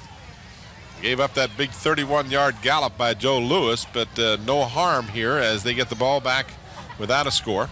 And we've got a new quarterback in there for the Warriors. That's Joe Daly, and Daly is roughed up at the 20-yard line as he picks up almost 5. Joe Daly was the starting quarterback at the beginning of the season for the Warriors when we saw them. Yeah, Mario Blackley, big number 78. Here's your replay. Said hello. Watch this right here. Yeah, yes, he did. He horse-collared him pretty well. Legal tackle right at the 20. It was legal. It was definitely legal. So pick up a 4 by Daly as he starts the quarterback position in relief of Cutler. Got it right that time. Terrence Thompson started last week for the Warriors but was injured, and I'm assuming is unable to play tonight. Not much there. Might have lost a yard. Tim, I thought we were going to get a backfield in motion call that time. The fullback or the tailback moved forward, had one leg up in the air, but he held it for a second. He held that count in no motion. Looked like he was playing Twister. Yeah. So no gain as the ball is at the 20. 3rd and 6 for the Warriors, looking for points. They trail 13-0. Lost 7-0 to Denby last week. Lost to Bethel 3-0 in overtime the previous week. The Warriors desperately looking to get some points. And a high pitch. Good job by Craven to handle the high pitch. And he still has the ball. And now he's into the open. He's at the 40, the 45 midfield. Nice move. He won't get away from him. The ball is stripped, but it goes out of bounds. But a great play on Sarkey. Kind of a stutter stop and got some separation, but then Sarkey caught up with him. I tell you, you got to be impressed by Craven. He was hit. Watch this. He is hit. He saved the ball. Oh, he's dead right there. 2, 3, 4 people. He just arm tackling him. And if you don't get him with the pad, you're not going to stop him with the ankle. I mean, with the arm. 51 yards on the play, all the way down to the Phoebus 28-yard line. So that was the spark that the Warriors have been looking for. So he was running out of steam, wasn't he? Yeah, I think he was. In the backfield now, a fresh number. That's Justin Green, number 13, and he gets the ball. And Green is to the 26-yard line. First time we've called his name tonight. Green, Tim, is not a real big kid, only 145, 5'7", just a sophomore. Picks up about 2, 2nd down and 8 for the Warriors.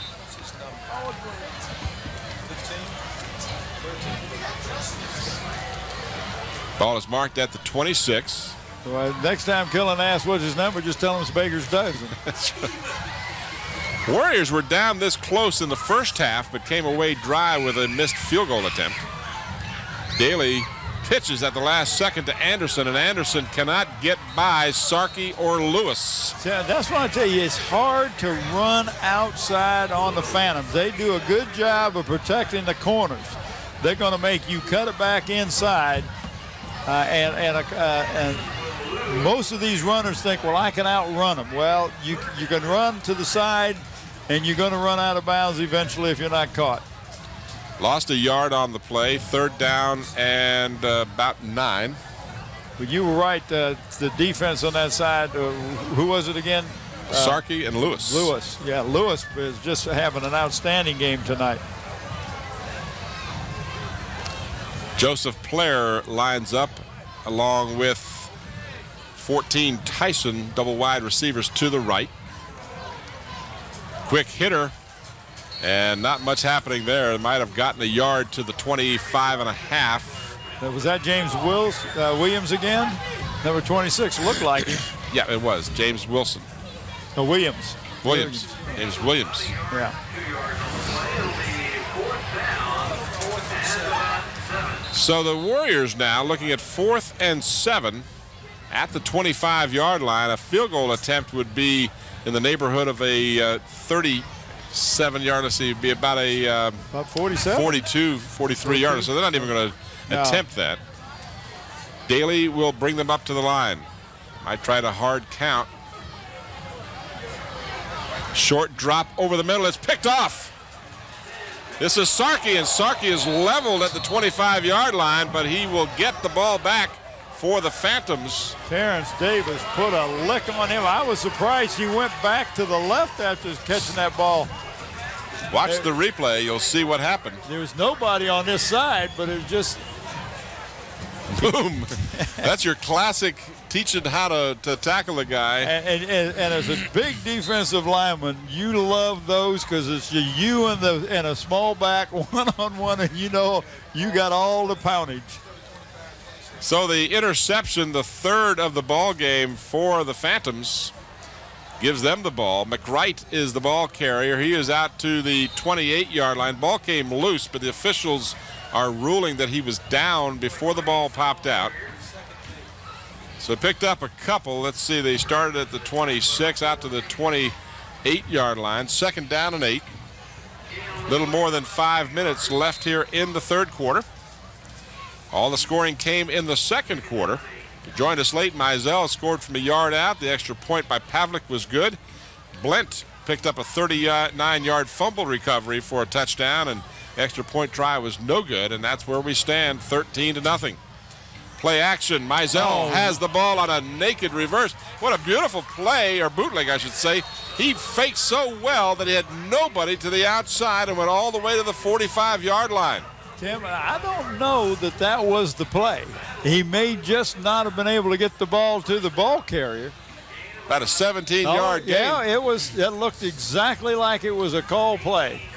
Everybody sucked into the middle, and he looked around there and said, man, look at all this space I got to run in. He was just, had to be amazed to see no one there. The defense for the Warriors took the fake, and Mizell, good yardage out close to the 45-yard line. McWright gets the call and picks up a yard to the 45. We approach the 4-minute mark in the third quarter. Phoebus, I meant to mention this earlier. We didn't get a chance to talk much about it, but Phoebus, having lost to Heritage, cannot afford to lose again to have any chance. This Division 5 is loaded with Heritage, Hampton, and Phoebus. Well, last year, Tim, all three of those teams had a 9-1, and Heritage didn't get to go to the dance. And teams with a lot worse records did, and that was a real travesty. Big man catches the ball at the midfield mark. Big 87, Shahid Harris. Got it down to the Kecoughtan side of midfield at the 48-yard line. Hey, be sure to check out your neighborhood Zooms. They have 5 convenient Hampton locations. What do they got there, Timmy? Oh, man, they got all kinds of good stuff. If you like coffee, they got Beantown Coffees. Watch the replay here. Got fried chicken, ham and cheese subs. They've got Citgo gasoline. They got all kinds of things. Good reasons to go to Zooms. And Hampton Chevrolet, it's a locally owned business, and they strongly believe in supporting both the community and the schools. They're located at 1073 West Mercury Boulevard in Hampton.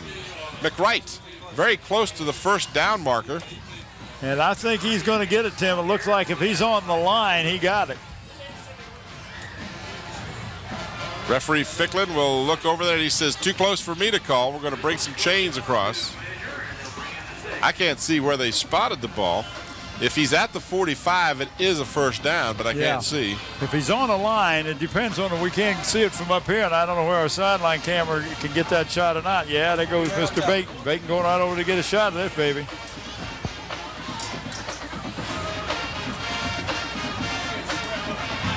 Look at this shot. Well, he got it. Yep. By the length of the football. So the Phantoms keep the drive alive. Good job of Ron hustling over there to get that bird's eye view of the first down measurement. So the clock is restarted with 2:45 remaining in the third quarter. Phoebus with a fresh set of downs at the Kecoughtan 45. Mizell gives to Faison, and Faison struggles along the line of scrimmage, may have gotten a half a yard. he ran for 10 laterally. Again, this Kecoughtan defense has done a great job against a very active and potent offense of the Phantom. They trail 13-0, but only one of those scores was an offensive score. You're right, Tim, and you got to feel good if you're Roscoe Coles, not at the scoreboard, but at the attitude of these young men that he's got playing. And they've only won one game, but they are really playing their hearts out.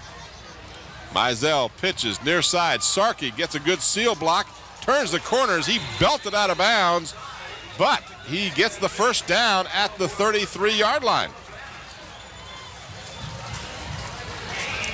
Is that number? I think number 6 is the one that gave him a pop, Tim. If it was, that was Gaines. Yep. And we've called his name more than once tonight. Right here, boom. Yeah, that's who it was. It was Gaines. But apparently a penalty on the play. Carter Ficklin will tell us. Hopefully we'll hear him. It was holding against the offense. Replay second down. So we've got the microphone problem corrected, and you heard very clearly the holding call. So wipes out a fine effort by the Phantoms. Well, that was called at the point of foul, at the point of the foul, Tim. So it really only ends up as a 5-yard penalty from the line of scrimmage. So second down and a long 5. Play action. Mizell and will not get away. He eluded one tackler, but again, that was that big 75, Terrence Davis. Boy, he's playing a tough game. He's playing a real tough game, and when he tackles you, you are tackled. You know you've been tackled. Tim, it was 2nd and 15 instead of 2nd and 5 or 3rd and whatever. Because now it's 20. 3rd down and 20 after the 5-yard loss.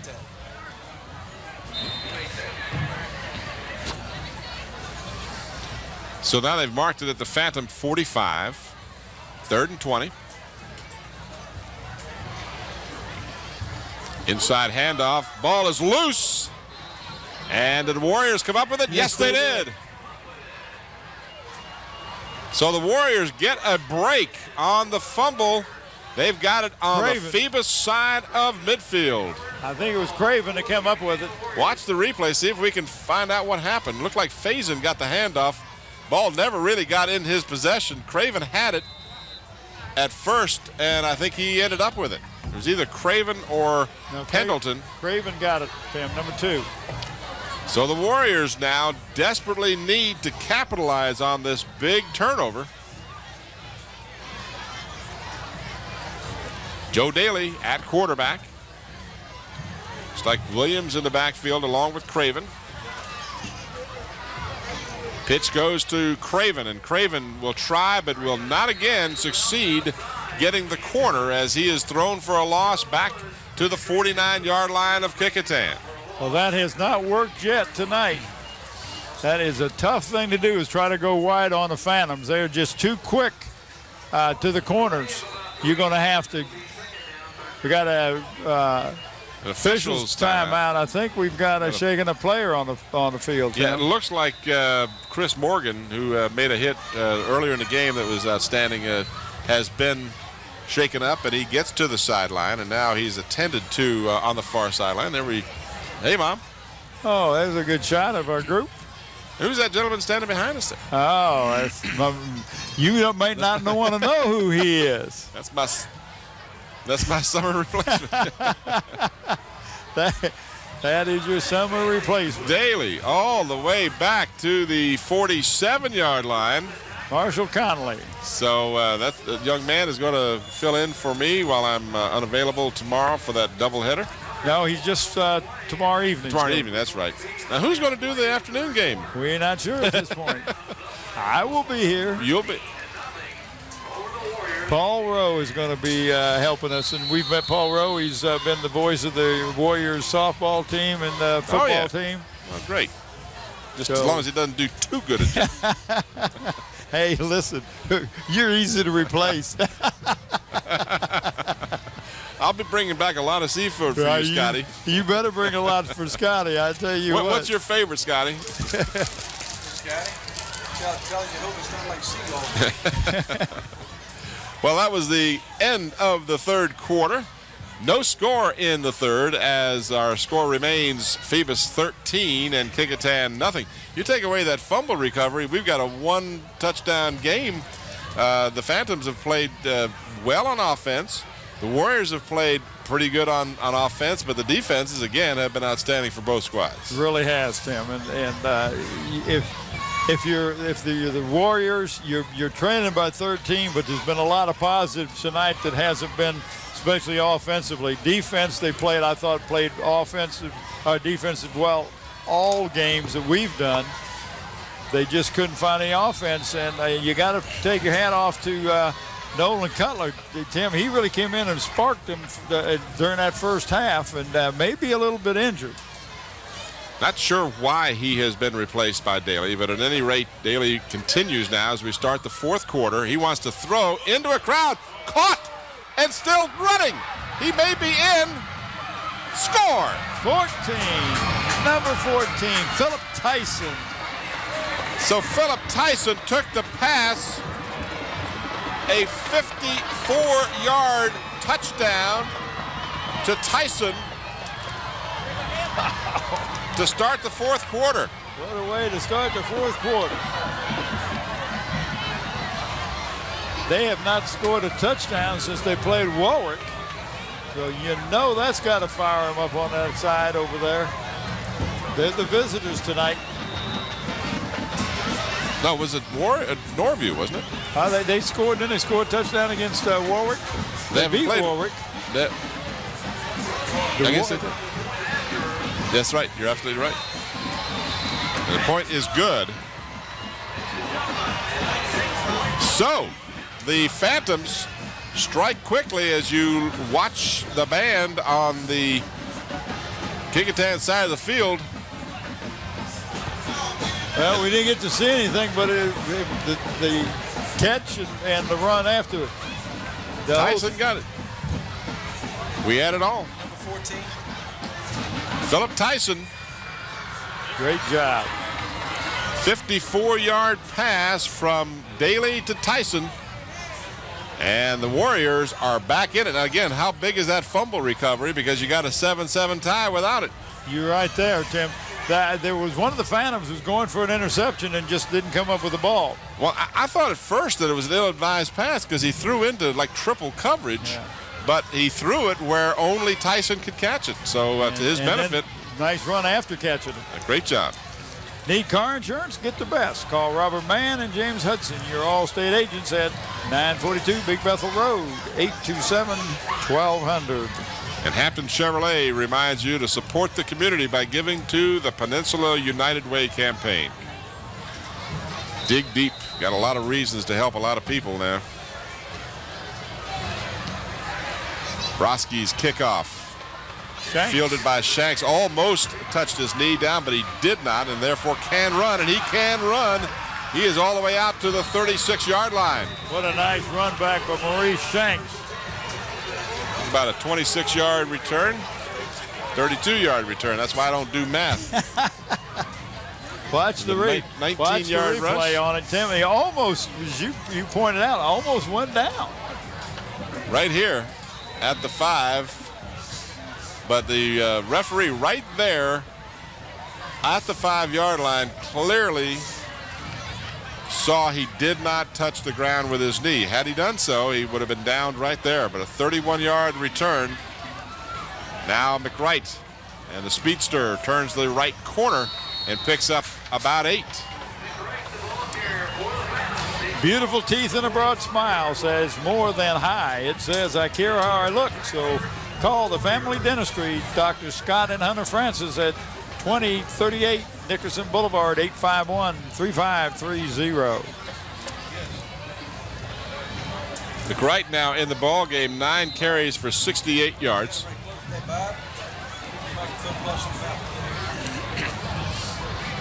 Well, I don't know how much closer I can get it. That's too close. I can hear you too well. First down as the Phantoms just power the ball into Kecoughtan territory at the 47-yard line. Joe Lewis, the ball carrier. Joe's got to be at the top of our list here for consideration as the Phoebus player of the game. I tell you, he's one along with quite a few other. Blackley, Lachlan, Sarkey, McWright, Gaines, just to cause a few. To call a few. 5 carries, 63 yards for Joe. He caused a fumble and intercepted a pass, so he's been all over. Look at McWright, the little guy, just broke a tackle and all the way down to the 28-yard line, mark him at the 27. That'll be a first down. That's exciting. So the Phantoms trying to answer, and they're doing a fine job as of right now. Here's your replay. And watch how he just does not give up. Because right here he is stopped, right? No. And look at the quickness. What a great job. Using his blockers well. Amen. Timeout by the Kecoughtan Warriors. Printing is our only game, and we are very good at what we do. So whatever your printing needs are, call us at Gear Up Printing at 827-8277. 10 rushes for McWright, 88 yards in the ball game. He has just looked outstanding. He's just a sophomore and a little guy, 5'8", 155 pounds, but boy, is he quick. You have to get a good grab of him because he will just slither away from you. And he's got more power in his legs than what he looks like, Timmy, and he doesn't stop once he gets in. He keeps his feet moving.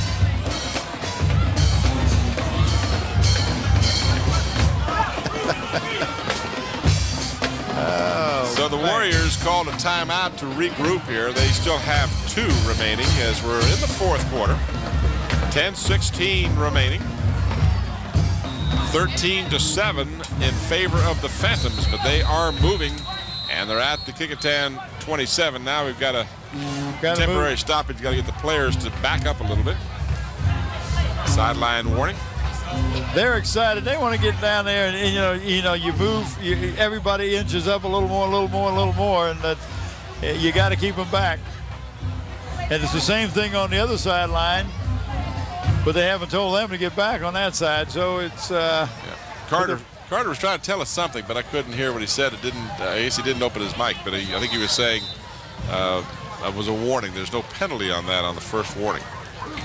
Mizell pitches to McWright, and he's got a huge running room. Oh, nice move right there, Tim. I'll tell you something, this sophomore is looking good. Bill D has got to be real pleased about how this looms for the future. Well, and I tell you, current too. He's putting a good numbers up for the player of the game.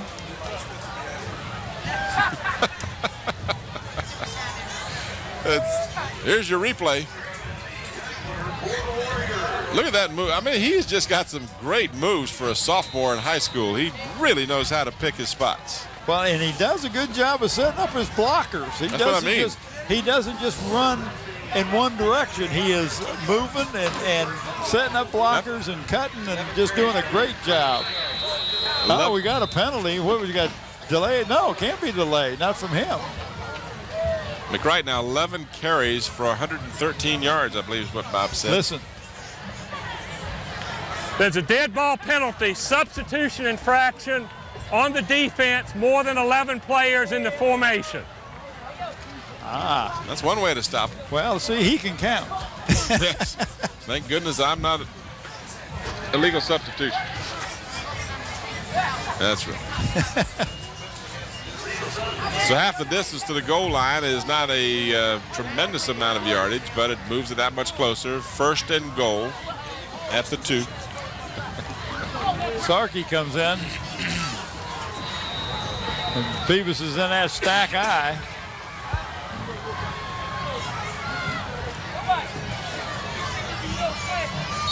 And a touchdown from first man through, Tim. 2 yards out. Did you see who the first man through was? No. I didn't either. I'm trying to figure out who it was.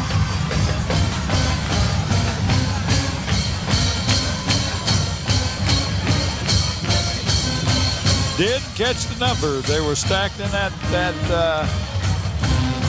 stack eye, and the first man got the ball and popped it through, and I'm not sure who that was.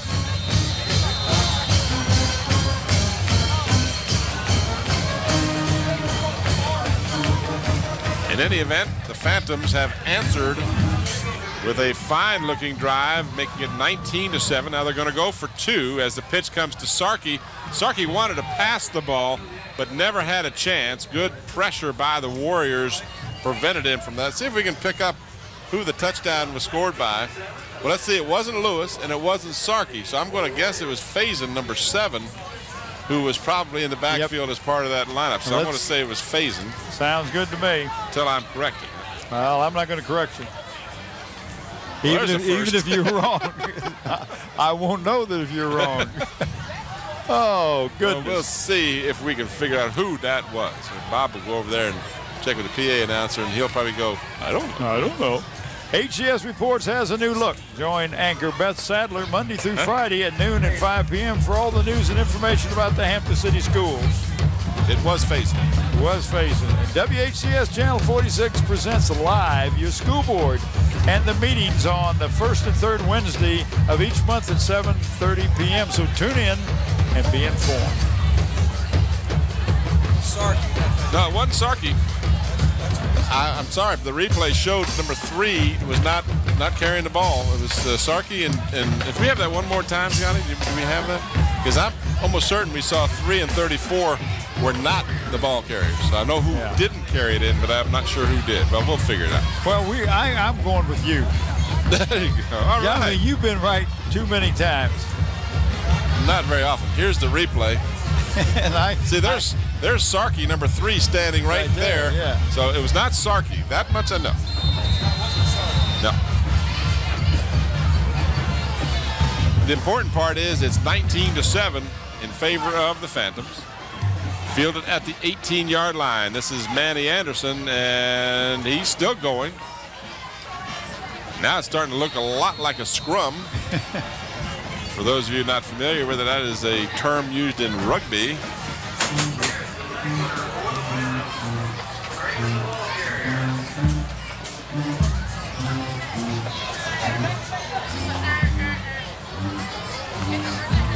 So they've marked the ball at the 27-yard line.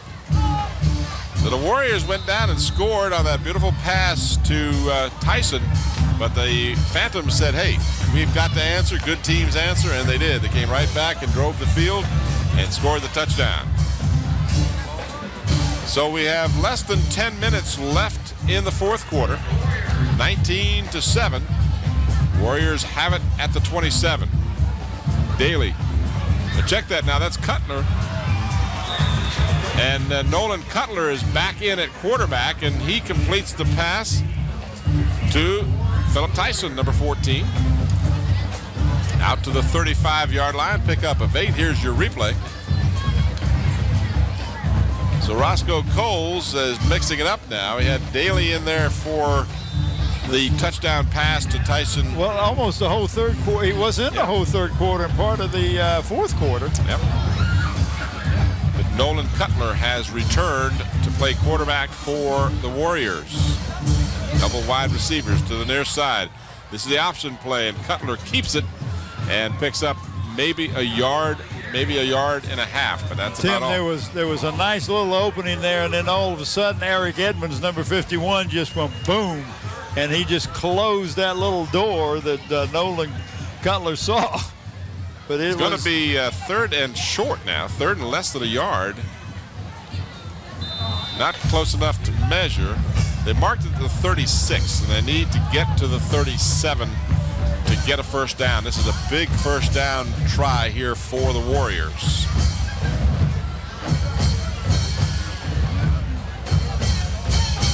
And it looks like a fumble on the snap. Well, when you have different quarterbacks in there, sometimes that's going to happen. That center does a good job of making sure he gets the ball to their hands, but that may have been a case of Nolan coming out before he really got the ball. The Warriors keep the ball, but they do not pick up a first down, so now they are faced with a real big decision. I feel like at this point you almost have to go for it. Well, I think Roscoe Coles feels the same way, as the play will come in the form of Manny Anderson. They picked up no yardage on that play. Fortunately for the Warriors, they didn't lose it, but they still need to get to the 37 to pick up the first. Cutler, quarterback keeper, and he has the first down all the way to the 38-yard line. So he picked up 2 and enough for a fresh set of downs. So that was a big play, and to the Warriors' credit, they got the first down when they had to have it. That's a good point, Tim. It really was. But again, safe play.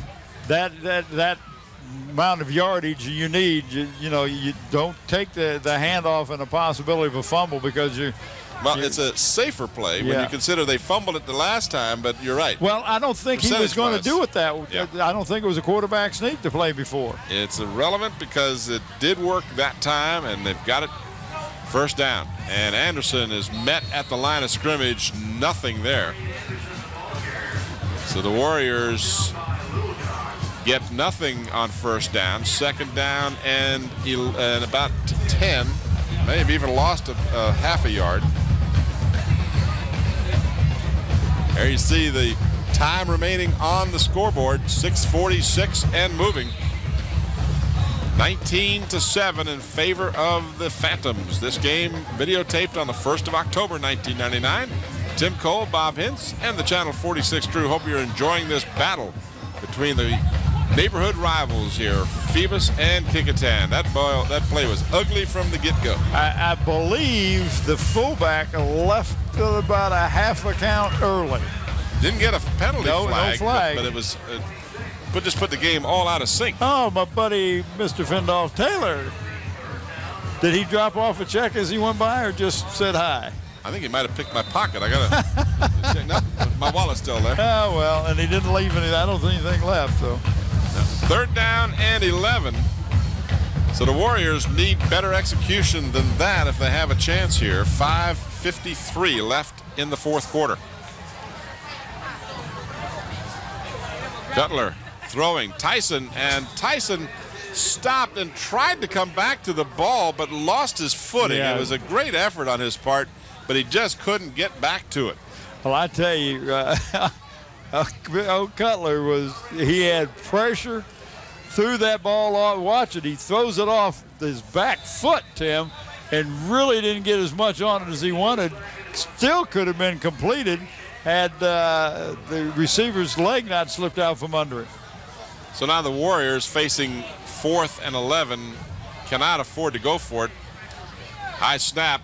Broski's kick is a high, not particularly long kick, and it's fielded by the Phantoms and goes out of bounds at right about the 42 or 43-yard line. 5:35 left on the clock. Hey, after the game, make that trip to Zooms. Zooms is your friendly neighborhood store. 5 convenient Hampton locations, 1 soon to be in Newport News. Right down the street from you. With the Beantown coffee, they got fresh, hot, fried chicken, potato wedges. They got ham and cheese subs, Citgo, gasoline, beverages, ice, you name it, they've got it. All right. If they don't have it, they'll get it. There you go. Phantoms with the ball. That looked to be Joe Lewis, I believe. Something I don't want to forget to mention tonight. You're talking about Zooms, Tim, and I do want to tell them that Zooms is giving an award to the senior football player on each one of the teams this year who has demonstrated academic excellence. These players will be awarded plaques at a school board meeting after the season. We want to thank David Allen and Zooms for their continuing support of WHCS and our student athletes. Gain of 3 by McWright. He gets the call again, and he is to midfield. Gain of about 4 on that one. So it brings up 3rd down and a long 2. Ball just at the midfield stripe. They need to get across the 48 of Kecoughtan to keep this one going. The clock moving now with 4:35 remaining. 121 yards on 13 carries for McWright. He has been outstanding on offense for these Phantoms. And he gets the call again. He's going to be short of the 1st down, but it's not because he didn't put his head down and go for it. Tim, that's going to be hard to pick the player of the game, especially for the Phantoms. And I'm leaning towards 2 right now, and we can only pick one of them, McWright and Lewis. And those 2 just stand out tonight, just going up above and beyond. And for the Warriors, you know, it's not an easy task over there either. I'm leaning towards Cutler because it seems like he has brought the spark to this offense that it needed. But Williams has done a good job. Terrence Davis, player, has done a good job. So, you know, we've got a lot of people that I think are very, very deserving. But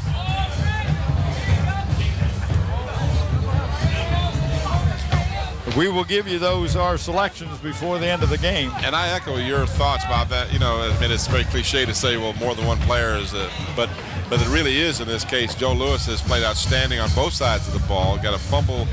He caused a fumble. He intercepted the pass. He's done a good job running the ball. McWright, just a sophomore, has looked excellent on offense. But he also did a great job of catching the ball, picking up about 20 yards on a pass play that first time that we had seen him catch a pass this year. 7 of their 1st down. And on the other side of that, McWright has picked up 7 of the 1st downs. Now 4th down and 2, and the Phantoms shift into trying to draw the defense off. Did they do so? Well, I don't know. There was a stoppage because they can shift, and they're shifting into a short punt formation. So here we go. All right, so no play. That was a stoppage there. And what we're trying to do now, the Phantoms are going to bring on the kicking team, I believe.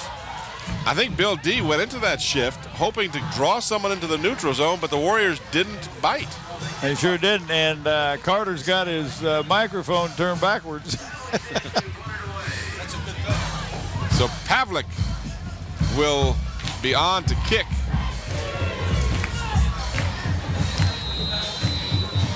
And now we've got delay of game against the Phantoms. That's not really of a great concern to them. But Tim, you know, I was surprised the Bill didn't go for it. 4th and 1. Dead ball penalty, delay a game, the offense still 4th down. I got a question.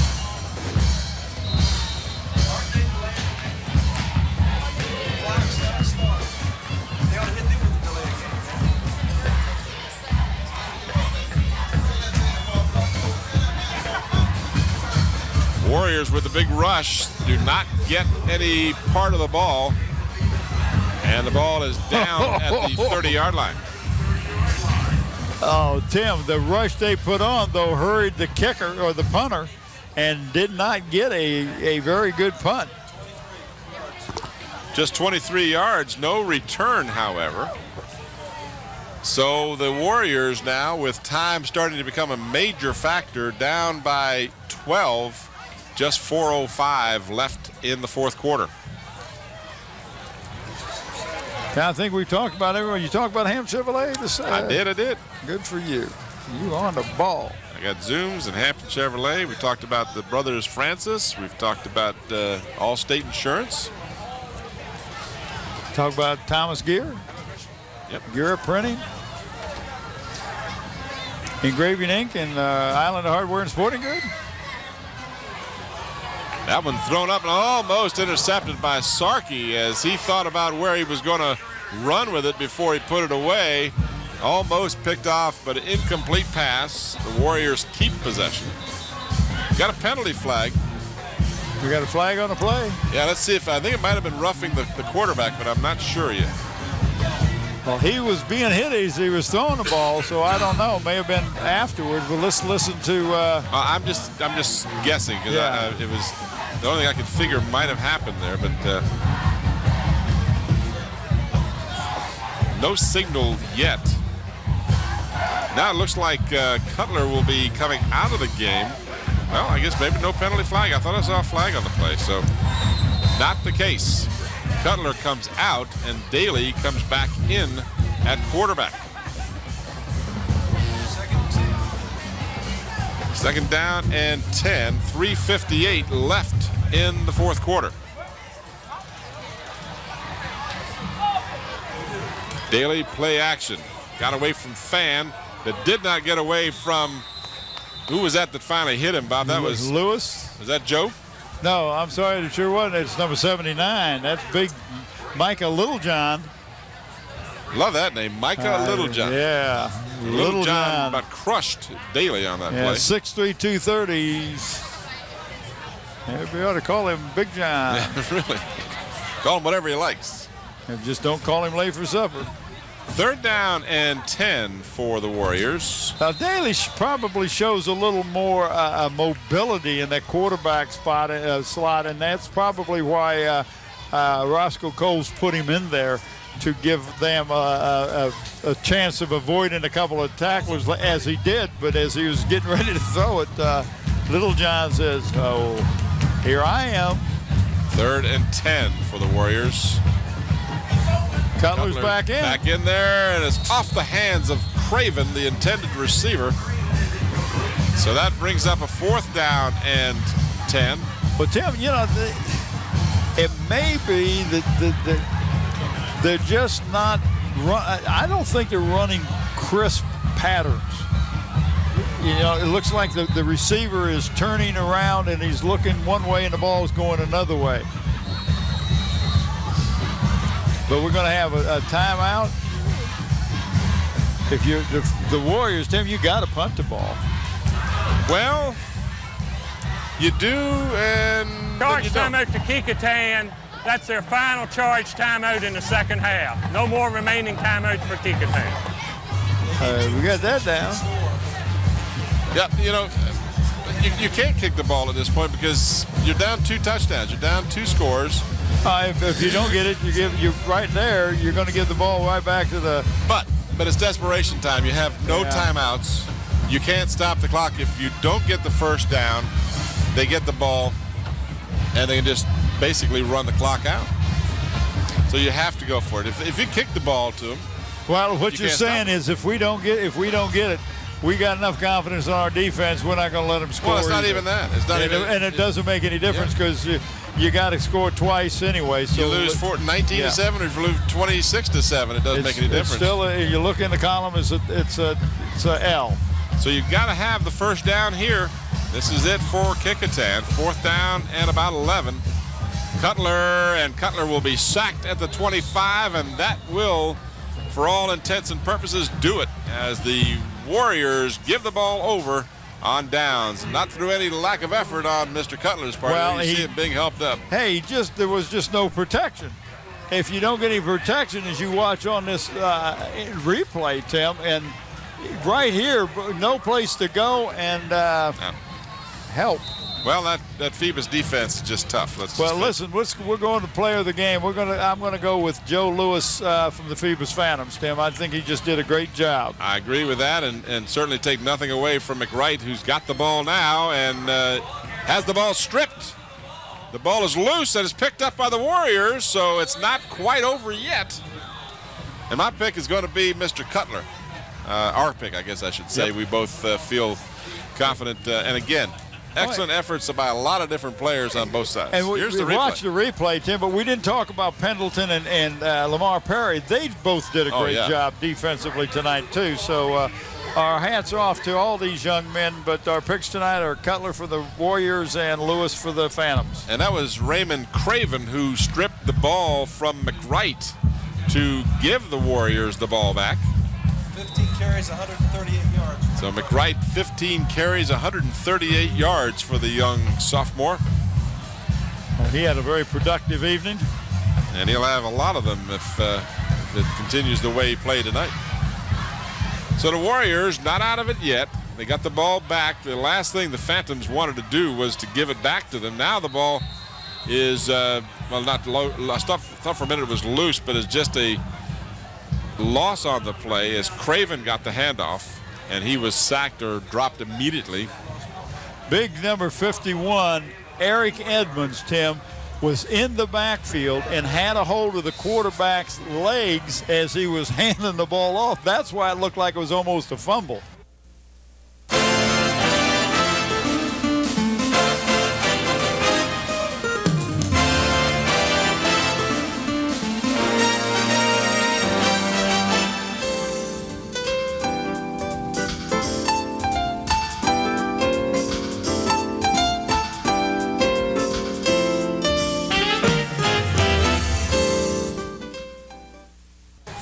Edmonds, another young man who has done a great job for the Phantoms.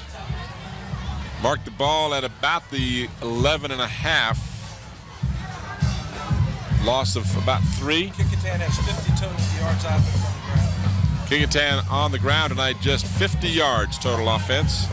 Cutler wants to air it out, throws in triple coverage, and it's incomplete as Tyson was the intended receiver. And that's not a bad play, Tim, because he really wasn't triple covered until the ball was coming down because he got help from the free safety on this side, and you're giving your man a chance to go up and fight for the ball. You never know, he might get interfered with. Right, and we got to stop. I thought. Well, Maurice Shanks was slow to get up, so the official stopped the clock. Of course, it stopped anyway with the incomplete pass. Right. But Shanks was momentarily shaken up, but he is apparently all right as he gets over to the sideline.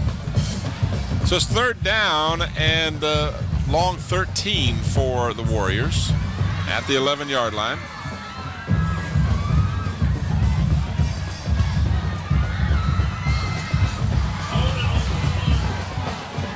Cutler. And Cutler will get back to the original line of scrimmage, which brings fourth down now. And again, with no timeouts remaining, they cannot stop the clock.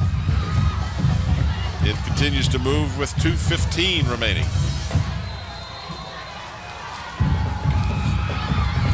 Tim, you got to punt it here. You cannot give them the ball on the 14-yard line. I don't care what the score is. Oh, you have to go for it. No, you're going to punt it. Broski will be back in deep punt formation for Kecoughtan. Jason Broski. The Warriors, they got enough people on the line of scrimmage. They're counting noses right now. Now they do get another man out there. Broski from inside of his 5 gets a beautiful kick. And Maurice Shanks will just let it sail over his head, and it'll be downed at the 45-yard line by the Warriors, but a great-looking kick from Broski. And I was impressed with him in that Bethel game. He really kicked. The kickers were outstanding that game. Yeah, they really were. So the Phantoms will get it back, and I guarantee you Bill D told his players nothing fancy, to hold onto the ball with two hands. Let's get this one over with without anybody getting hurt. Got a minute 30 and no timeouts left for the Warriors. No second efforts to get yardage or anything. Just take the ball and run this clock out. They're just going to hand it off and go from there. You don't even have to do that. They can take a knee if they wanted to. And lo and behold, Mizell runs the option and is rudely tackled by Lamar Perry. Lamar Perry just want to find out what he's going to do for the weekend. Lamar Perry is my kind of player. He plays hard from the first minute of the game to the last minute of the game. Yeah, he does that. Stayed in bounds, did Mizell, which was a good thing. Now we are down to 1 minute left in the game. And the Phantoms really could just run the clock out here with a couple of snaps and drop to a knee. Want to remind you again that this game, of course, just one of 3 being brought to you this weekend and this week by Channel 46 as Mizell keeps it. And did he go out of bounds? No, they say he went down in bounds, just barely. But again, the Woodside Bethel game will air at Sunday at 4 and Tuesday at 7. And Heritage and Hampton will air at Sunday at 7 and next Friday at 7. So with the clock running, that will be the final play of the ball game as the very game Kecoughtan Warriors, certainly a heavy underdog in this contest, gave it their all, but the Phantoms prevail by the final score of 19-7. Tim, you got to be real happy if you're Coach Roscoe Coles. Even though you did not win this game, you showed some real positive stuff on offense that you can build on for the next game. And Phoebus is glad to come out here and show that they can move the ball. They got to quit making mental mistakes and getting those penalties that hurt them and stop drives and those sorts of things. But both coaches have some positives that they can build on from this game. Tonight's broadcast has been underwritten by the following: Hampton Chevrolet at 1073 West Mercury Boulevard in Hampton.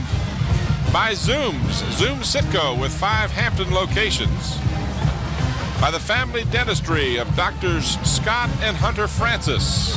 When gearing up for your next print job, call Gear Up. By your Allstate agents, Robert Mann and James Hudson.